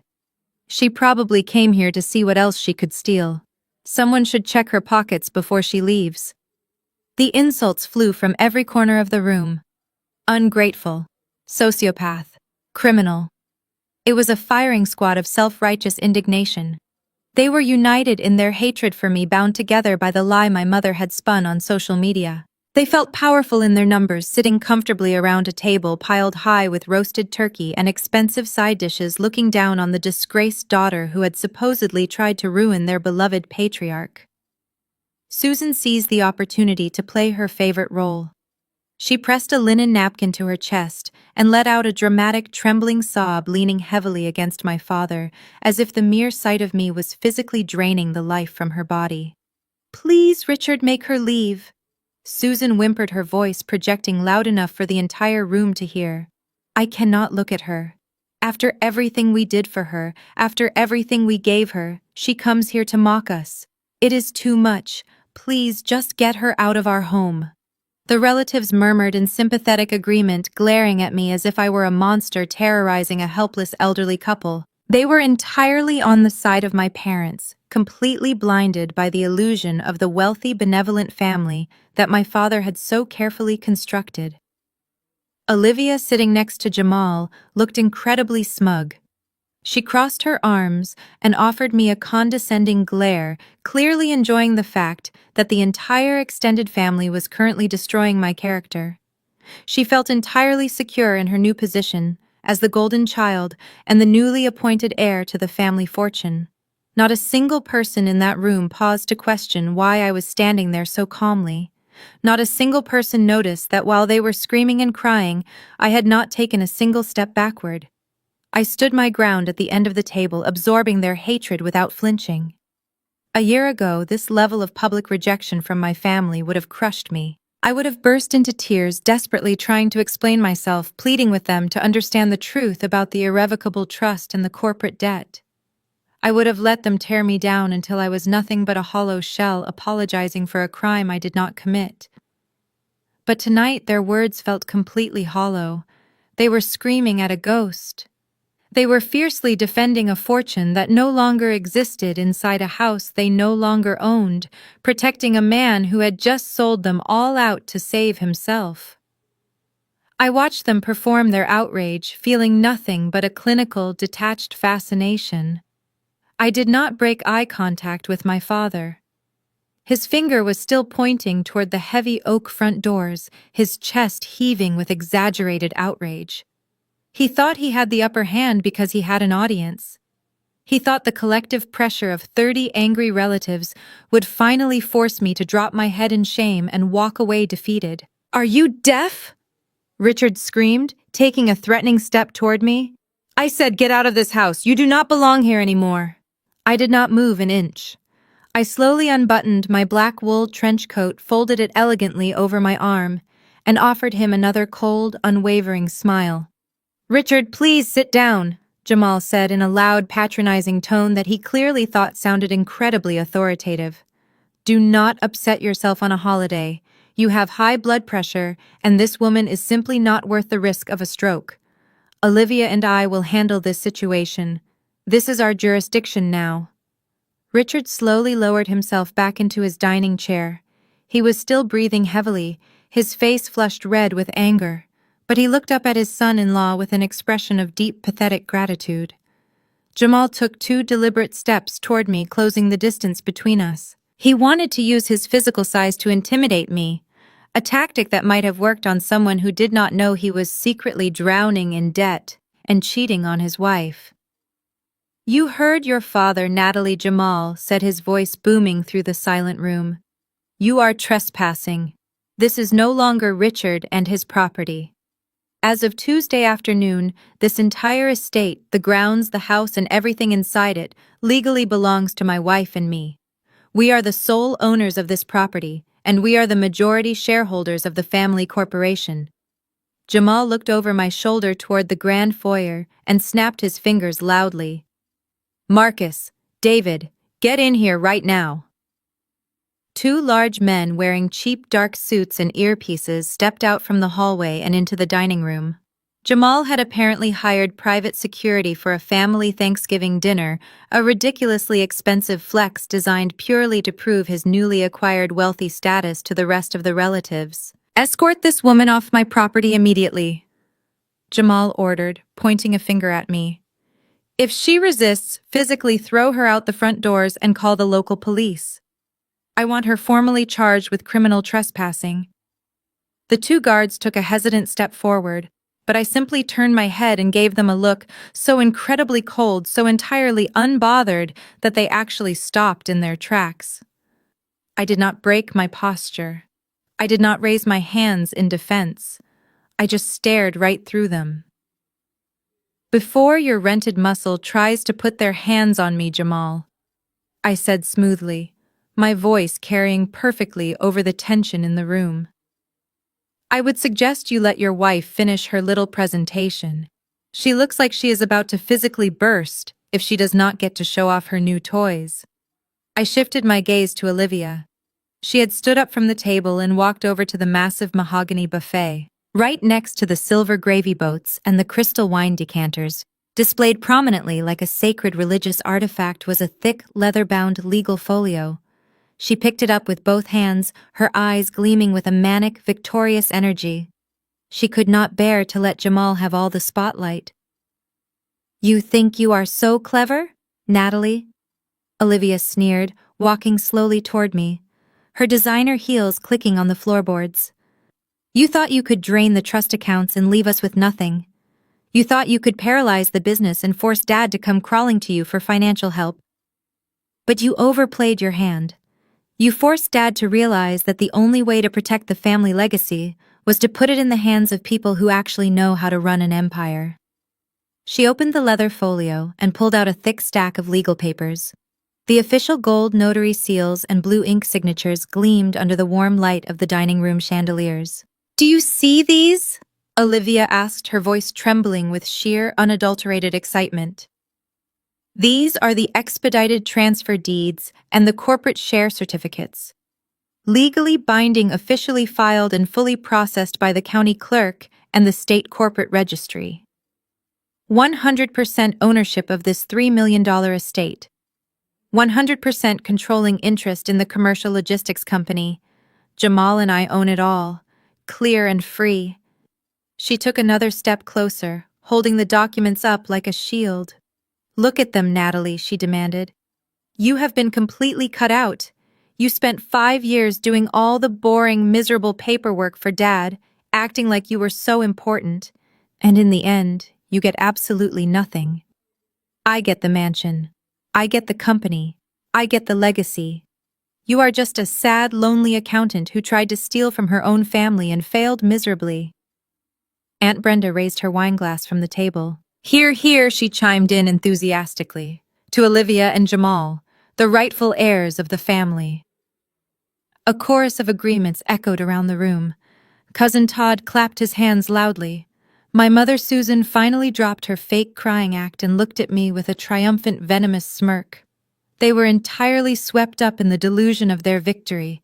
They thought they were witnessing the ultimate crushing defeat of the rogue, ungrateful daughter. Jamal crossed his arms, standing shoulder to shoulder with his wife, looking like a king surveying his newly conquered lands. You are looking at the new era of this family, Natalie, he said proudly. Now I am going to tell you one last time. Turn around. Walk out of my house and never show your face near my family or my businesses ever again. Guards, get her out of here. The two security guards finally gathered their nerve and stepped up beside me.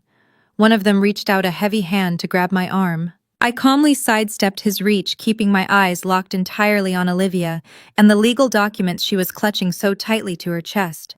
She was practically hugging her own execution warrant, and it was finally time to drop the blade. I completely ignored the guard and his outstretched hand. I did not run. I did not raise my voice, and I certainly did not flinch. Instead, I simply stepped around him, my heels maintaining their steady, unbothered rhythm against the hardwood floor. I walked right past Jamal and Olivia, moving directly to the center of the massive dining room table. I stopped right next to the extravagant roasted turkey that my mother had undoubtedly ordered from an expensive caterer. I reached out, picked up a heavy crystal decanter filled with red wine, and calmly poured myself a generous glass. The audacity of the move left the entire room completely paralyzed. The two security guards looked at Jamal for instructions, but Jamal was too stunned to speak. Aunt Brenda audibly gasped, her hand flying to her pearl necklace in absolute shock. My mother, Susan, opened her mouth to scream, but no sound came out. I took a slow, deliberate sip of the wine. It was an excellent vintage, undoubtedly paid for with a credit card that was currently maxed out. I swallowed the wine and set the crystal glass down on the mahogany table with a soft, definitive clink. "That is a very impressive leather binder, Olivia," I said, my voice projecting effortlessly across the dead silent room. "And I must congratulate you both on the remarkable speed of the legal transfer. It takes a massive amount of effort and expensive legal fees to push through state corporate registry documents in less than 48 hours. You must be incredibly proud of yourselves." Olivia raised her chin defensively, her grip tightening on the folio as if I might try to snatch it away from her. "It is called having powerful connections, Natalie," she sneered. "Something a low-level corporate employee like you would not understand." "No, I suppose I would not," I replied smoothly, wiping a tiny drop of wine from the rim of the glass. "But I do understand federal banking regulations, which makes this entire celebration incredibly confusing to me." I turned to face the crowd of relatives, making sure every single person who had insulted me was listening closely. Because if this massive estate and the family corporation are completely free and clear, and if Jamal is the brilliant real estate mogul you all believe him to be, I have to ask a very simple question. I paused, letting the heavy silence stretch just long enough to make the air in the room feel suffocating. If this is your house, why did the primary commercial lender send a formal notice of foreclosure to my office at 9 o'clock this morning? The words hung in the air like a physical blow. The smug, victorious smile vanished from Olivia, and her face in an instant replaced by a blank, uncomprehending stare. The wealthy, untouchable facade she had been projecting shattered into a million pieces. "What are you talking about?" Olivia demanded, her voice entirely losing its arrogant edge. It sounded thin and panicked. "You are lying. You are just making things up to ruin our dinner because you are jealous." "I do not need to lie, Olivia," I said, reaching slowly into the inside pocket of my black trench coat. I pulled out a formally folded, thick piece of legal paper. Across the top, printed in bold, undeniable ink, was the logo of the largest commercial bank in Chicago. Since I was still legally listed as the primary financial guarantor on the original trust accounts, until yesterday afternoon, the bank sent the default notification directly to my corporate address. They initiated the automated foreclosure process at the exact moment the accounts hit zero liquidity. I took a few steps toward her and held the paper out so she could see the bold red lettering. "Take a look for yourself. It is a formal demand for the immediate repayment of a $4 million commercial loan, a loan that was secretly secured against the equity of this very house." Jamal lunged forward desperately, trying to snatch the paper from my hand, but I swiftly pulled it back and stepped out of his reach. He was no longer the picture of a proud, wealthy patriarch. He was sweating profusely, his chest heaving, his eyes darting wildly toward the front door, as if he was calculating the fastest route to his leased sports car. "Do not listen to her," Jamal shouted to the room, his voice cracking with pure terror. "She forged that document. She works in finance, she knows how to fake banking letters. It is a desperate trick to steal the company back." "A trick?" I echoed, laughing coldly. "Jamal, the federal banking system does not play tricks. And they certainly do not find it amusing when someone forges a signature to secure a massive high-interest bridge loan. Because that is exactly what you did, is it not? I turned my absolute attention to my father, who was gripping the edge of the dining table so hard his knuckles were completely white. He looked like a man who had just stepped on a landmine and heard the click.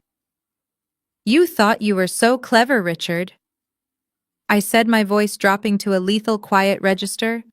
"You thought you could just transfer the deeds to Olivia and walk away from your own tax disasters.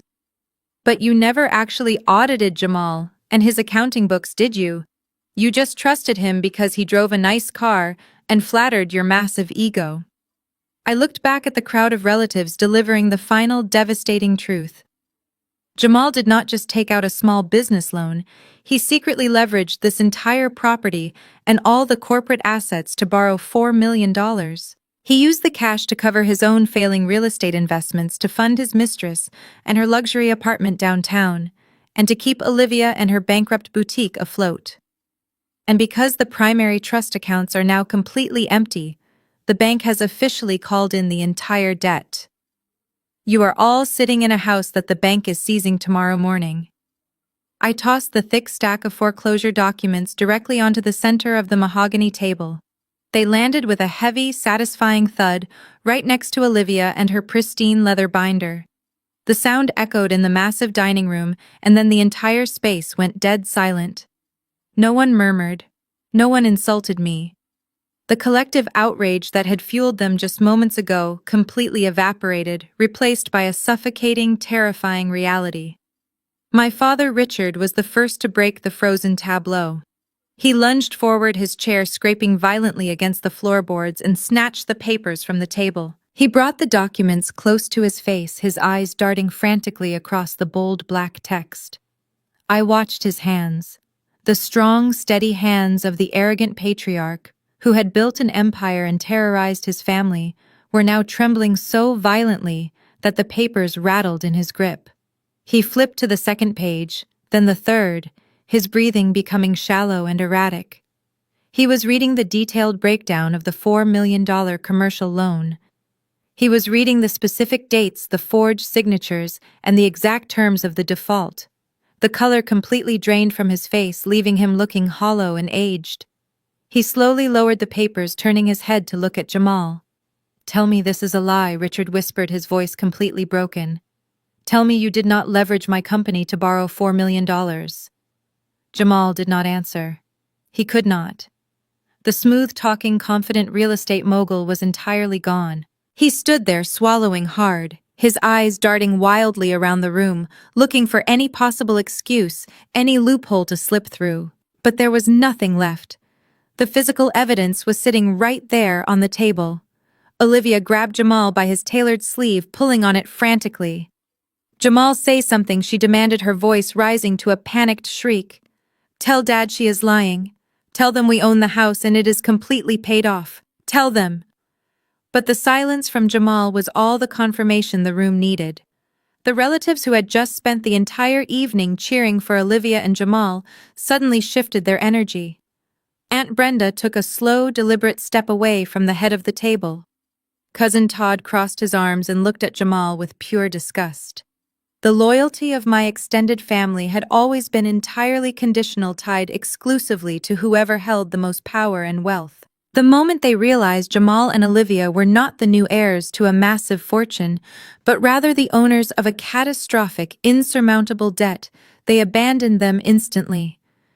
"You ruined us," Richard gasped, clutching his chest as he stared at Jamal. "You took everything I built and you destroyed it."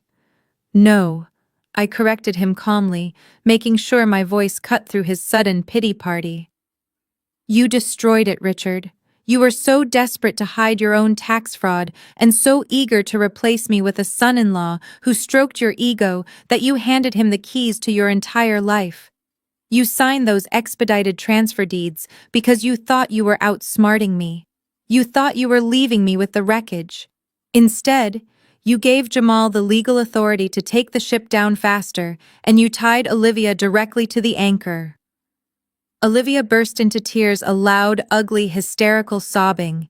She dropped the leather folio containing her ownership certificates as if it were on fire. It hit the floor, the pages spilling out across the expensive rug. The legacy she had bragged about just 5 minutes ago was now a federal prison sentence waiting to happen. While Olivia screamed and my father collapsed back into his chair, I kept my eyes entirely focused on Jamal. He was slowly, quietly taking steps backward. He was trying to use the chaos of the room to slip away unnoticed. He was moving toward the arched doorway that led to the grand foyer and the front doors.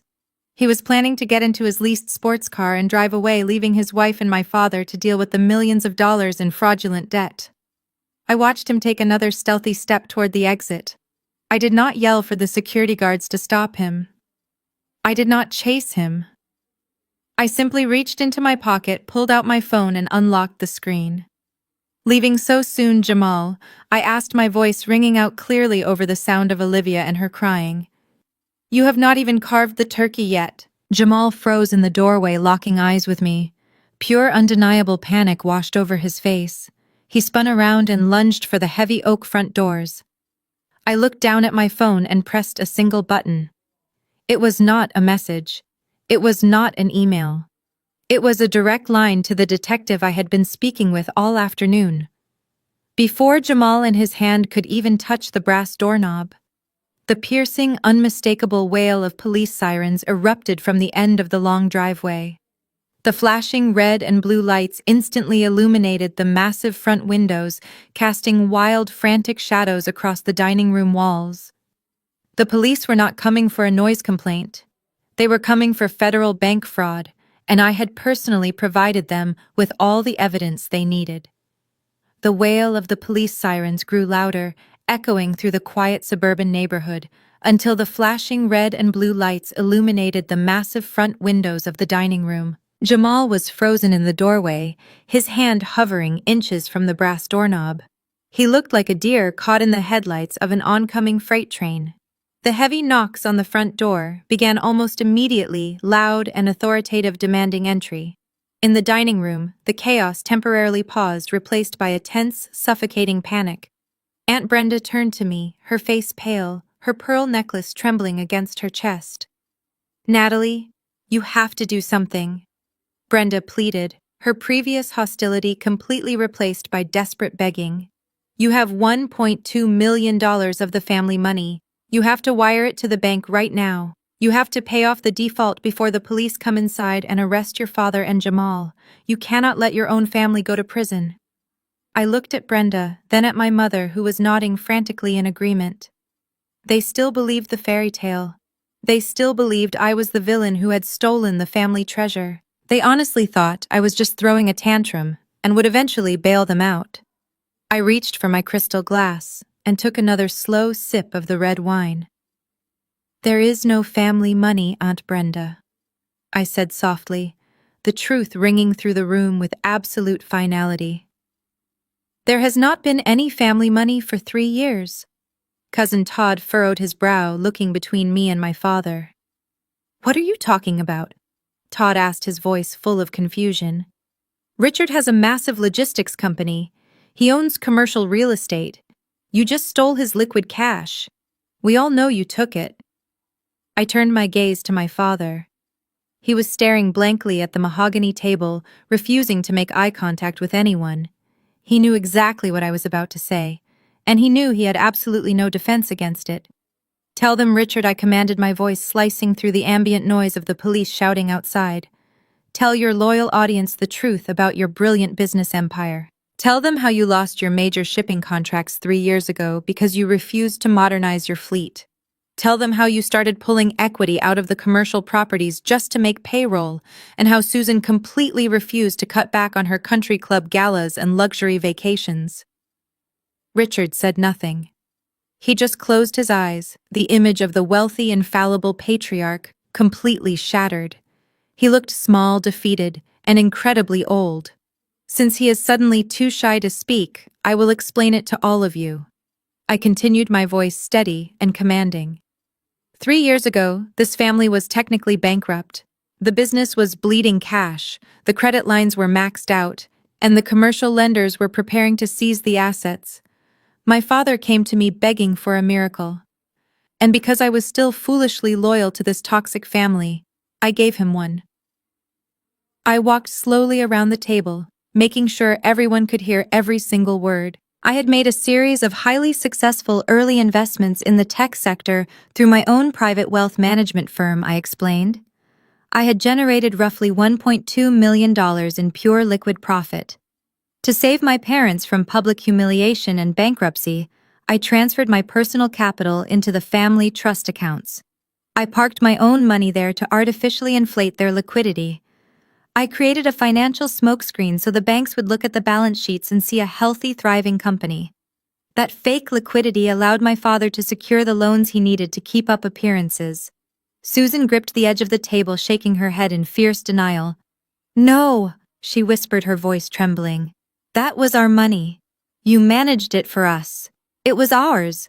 It was never yours, Susan," I corrected her sharply, refusing to let her maintain the delusion. "You just got so used to seeing my money in your accounts that you convinced yourselves you earned it. You lived off the illusion of my success. That $1.2 million I withdrew on Monday night was not a theft. It was simply the withdrawal of my own initial investment. I took back the financial shield that had been protecting you from your own failures." The realization swept through the room like a cold winter breeze.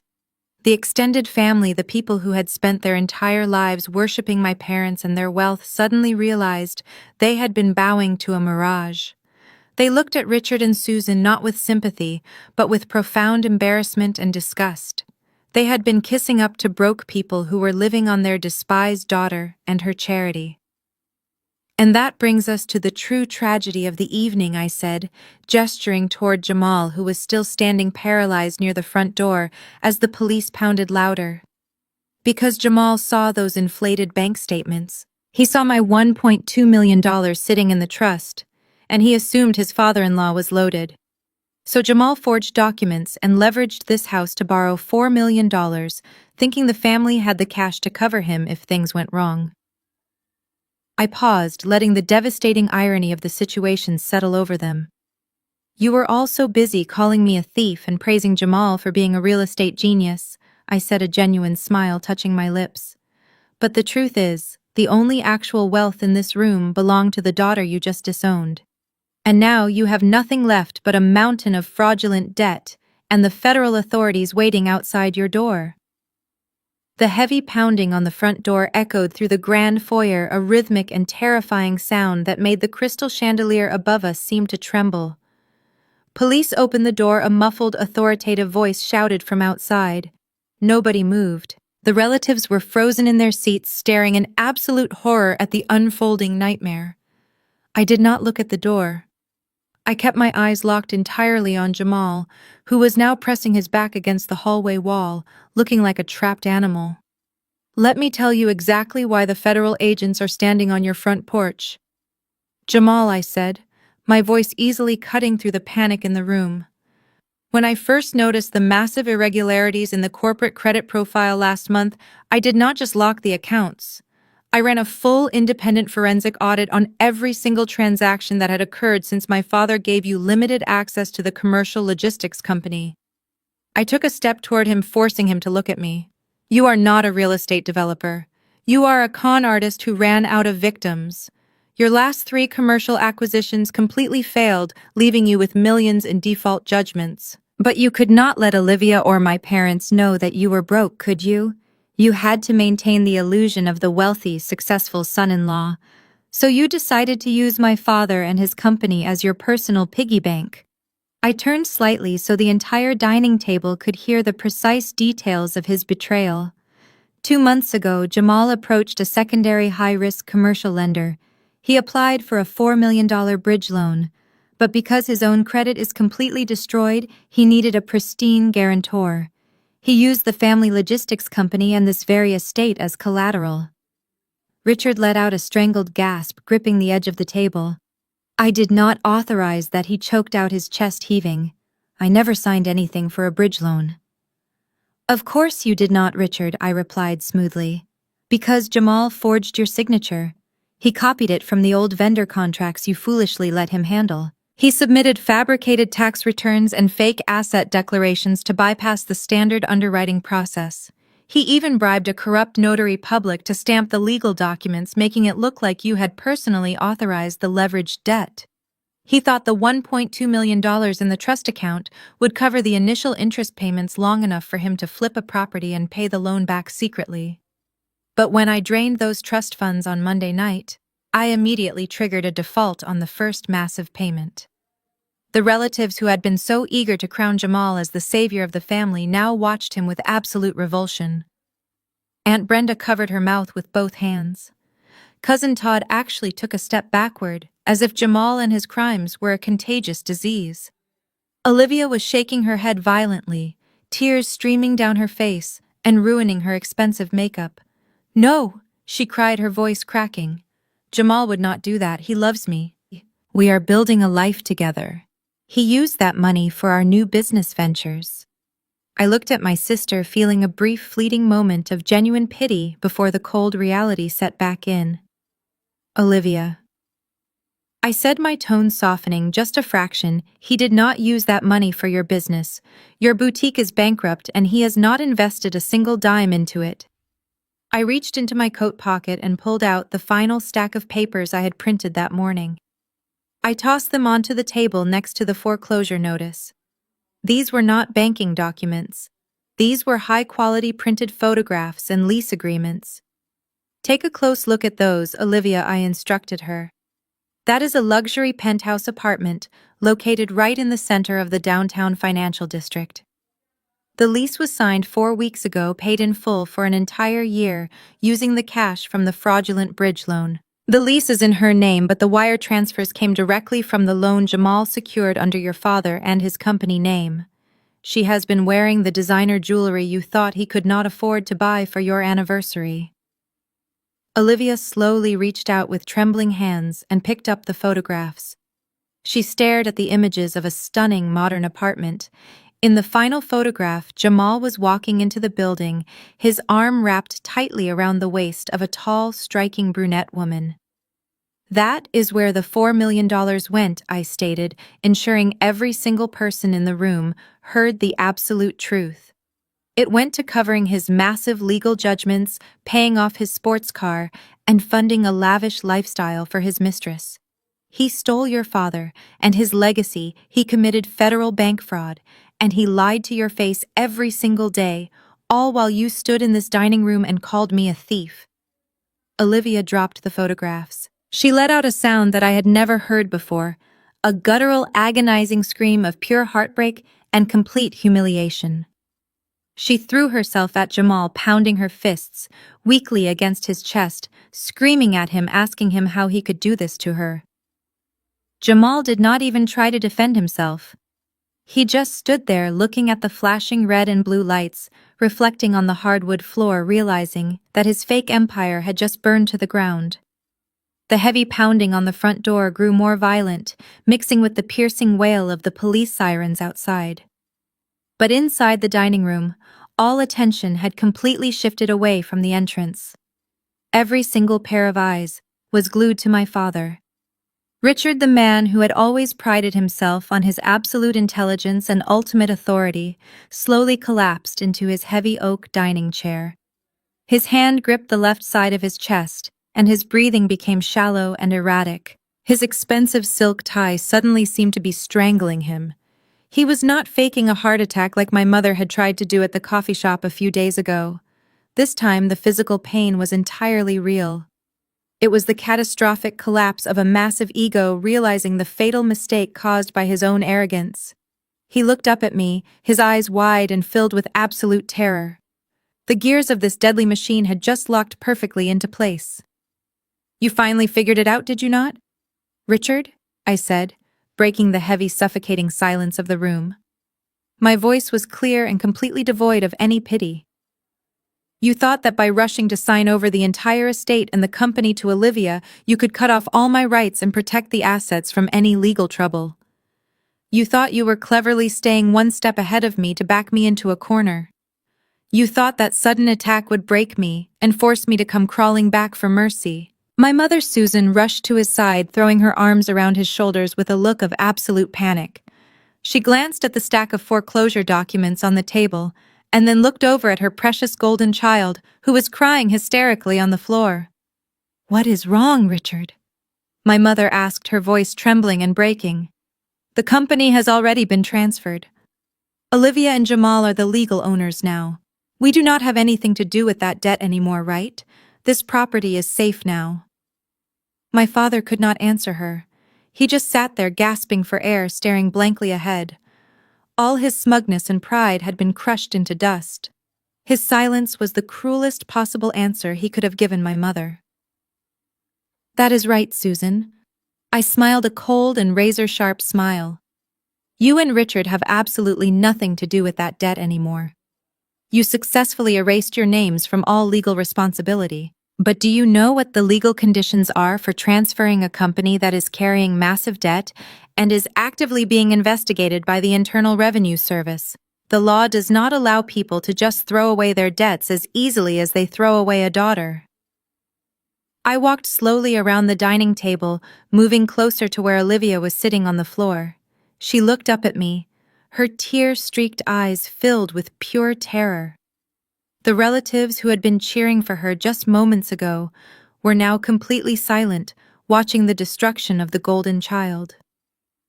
"When you and Dad transferred all the assets to Olivia and Jamal, I explained loudly so every single person in the room could hear you, did not just give them the ownership rights. Legally, you transferred the entire burden of the debt directly onto them. By happily signing that ownership certificate, your precious daughter voluntarily stepped up to take full responsibility for the $4 million fraudulent loan Jamal took out, plus the $2 million in federal back taxes. That piece of paper she is holding so tightly is not a deed. It is a financial life sentence." A horrifying scream escaped Susan and her lips. She stumbled backward, knocking over a crystal wine glass that shattered on the hardwood floor. She covered her mouth with her hands, her eyes darting from me to her husband and then resting on Olivia. "No," Susan screamed, the shrill sound echoing through the room. "That cannot be true. We just wanted to protect her. We just wanted to give her the inheritance. We did not know about those terrible debts. You wanted to protect her by using me as a human shield. I exposed her selfishness completely. But when I refused to be your sacrificial lamb, you panicked. Your greed and your obsession with status completely blinded you. If you had just read the contracts instead of rushing to punish me and prove your power, you would have realized that you were signing a financial death warrant for your favorite child. You threw her into a prison of your own making." I looked down at Olivia.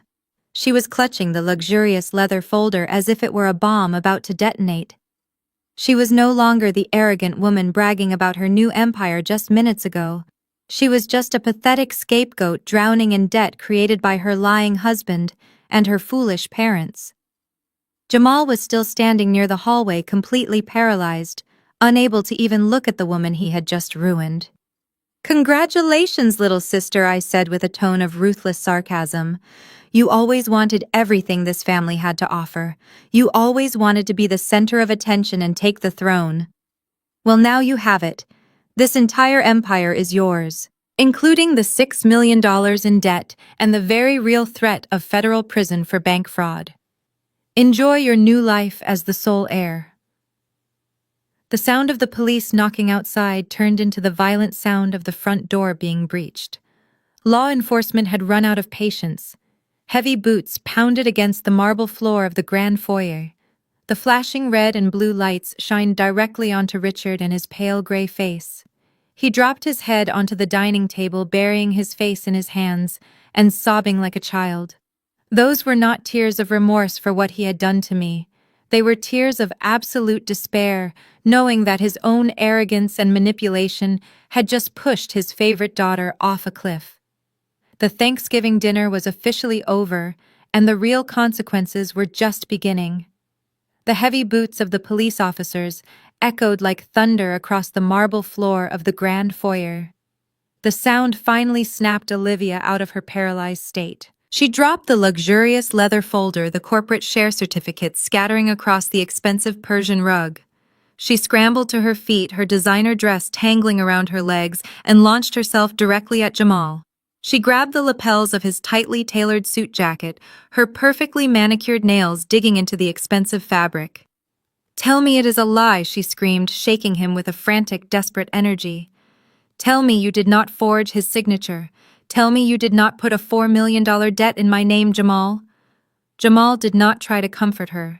The smooth, charming persona he had carefully maintained for years completely vanished, replaced by the cornered, vicious coward he truly was.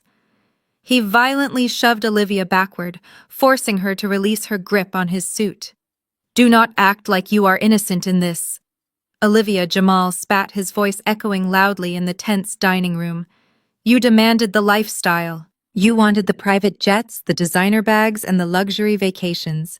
Your ridiculous little boutique was bleeding tens of thousands of dollars every single month, and you refused to close it down because you cared too much about your image on social media. Where did you think the money was coming from? You thought a mid-level real estate developer could just pull millions out of thin air to fund your endless spending. I did what I had to do to keep you happy." Olivia stumbled backward, hitting the edge of the mahogany dining table. She looked at him with absolute horror, realizing that the man she had married was not a wealthy savior, but a parasite who had fed on her vanity until there was nothing left.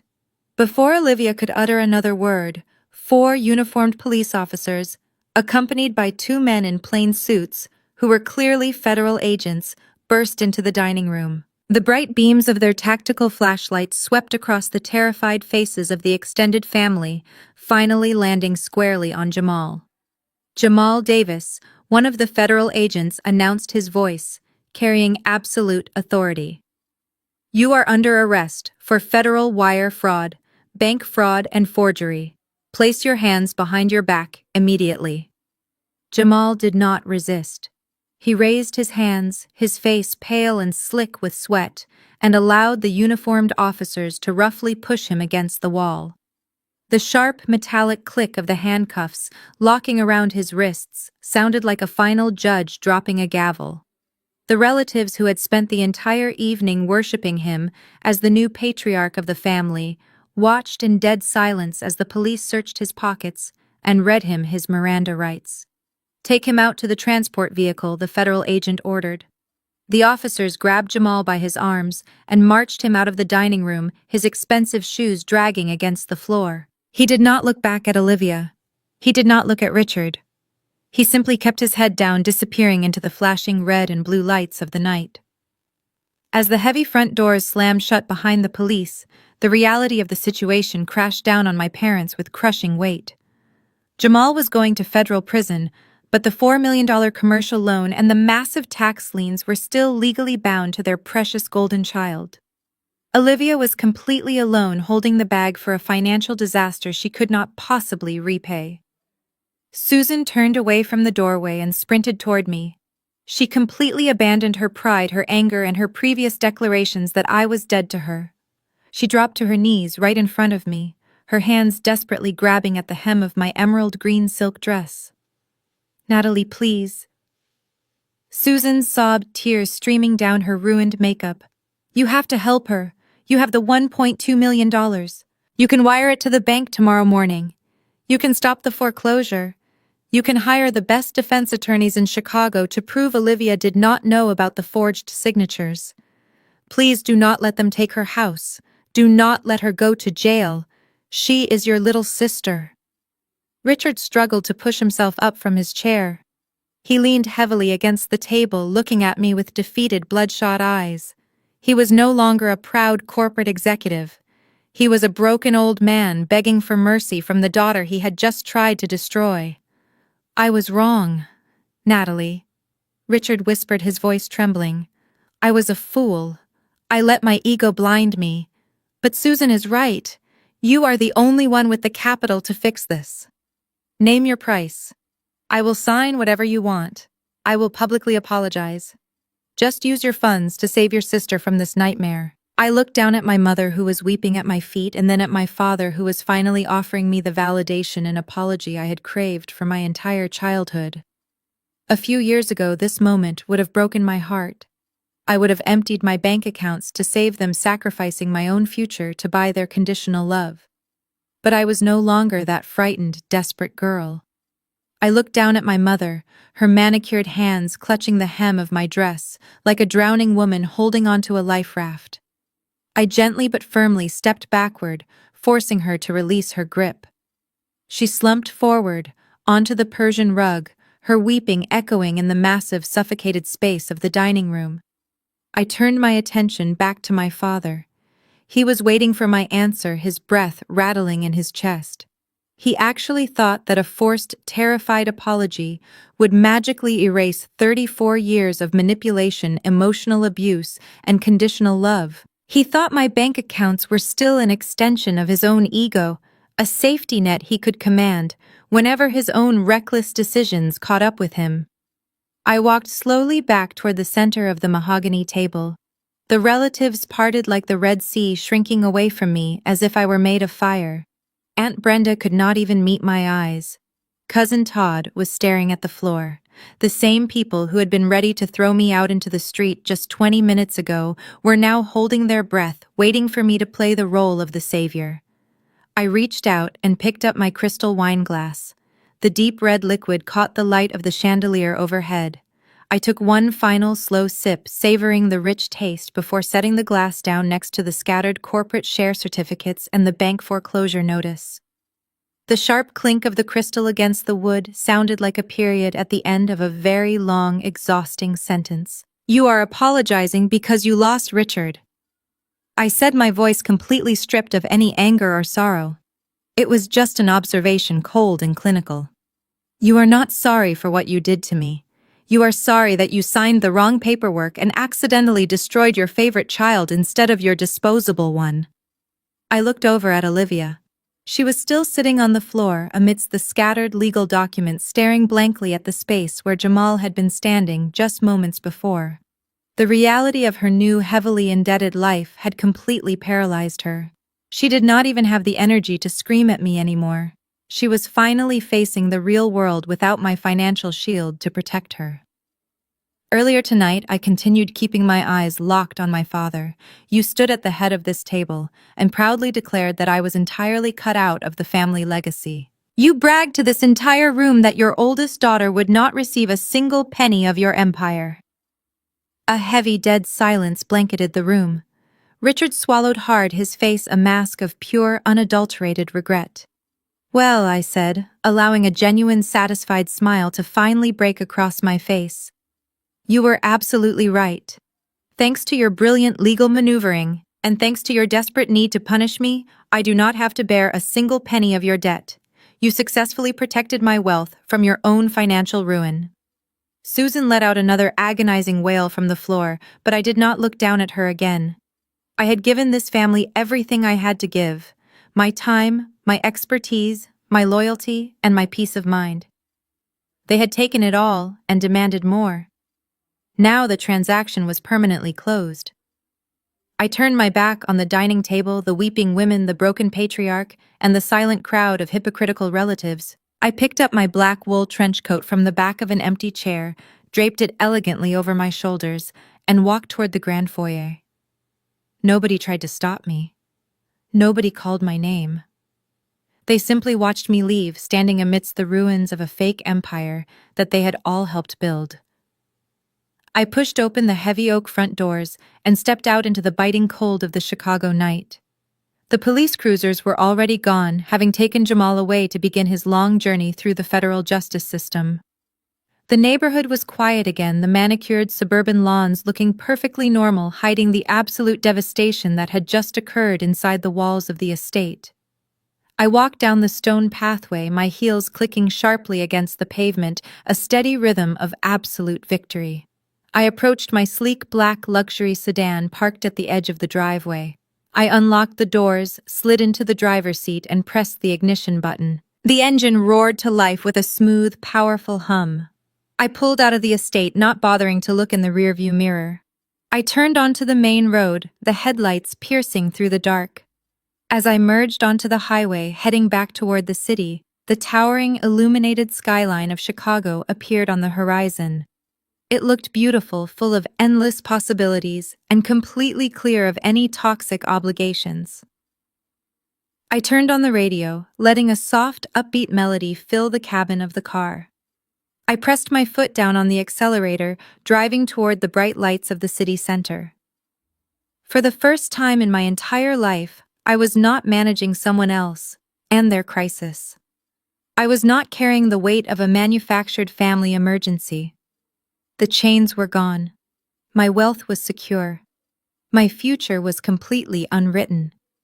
My life finally and forever belonged only to me. The story of Natalie serves as a powerful masterclass in establishing boundaries and understanding the harsh reality of toxic family dynamics. Society frequently conditions us to believe that family is an absolute bond, demanding infinite loyalty and unconditional sacrifice. We are repeatedly taught to set ourselves on fire just to keep our relatives warm. However, the most profound lesson learned from this narrative is that blood relations do not grant anyone the undeniable right to exploit your mental peace, your professional career, or your hard-earned financial stability. Natalie endured years of severe emotional manipulation, consistently playing the exhausting role of the responsible savior while being treated as a disposable scapegoat. Her ultimate spectacular victory did not come from engaging in screaming matches or actively seeking petty revenge. Instead, it blossomed from the quiet, calculating power of emotional detachment and financial independence. She simply stopped playing their rigged game. By firmly cutting off their access to her resources, she allowed their own unchecked greed, arrogance, and deceit to organically orchestrate their complete downfall. Furthermore, this story highlights the critical importance of financial literacy and relentlessly protecting your own assets. Familial love and moral obligation should never be weaponized as financial collateral. When you hold your ground and actively refuse to be emotionally blackmailed by manufactured guilt, you permanently reclaim your personal power. Letting go of the desperate lifelong need for toxic parents and their validation is the most liberating step any person can take. Natalie walked away with her wealth entirely intact and her soul unburdened, proving that sometimes the absolute greatest act of self-love is simply walking away and letting toxic people suffer the catastrophic consequences of their own deliberate actions.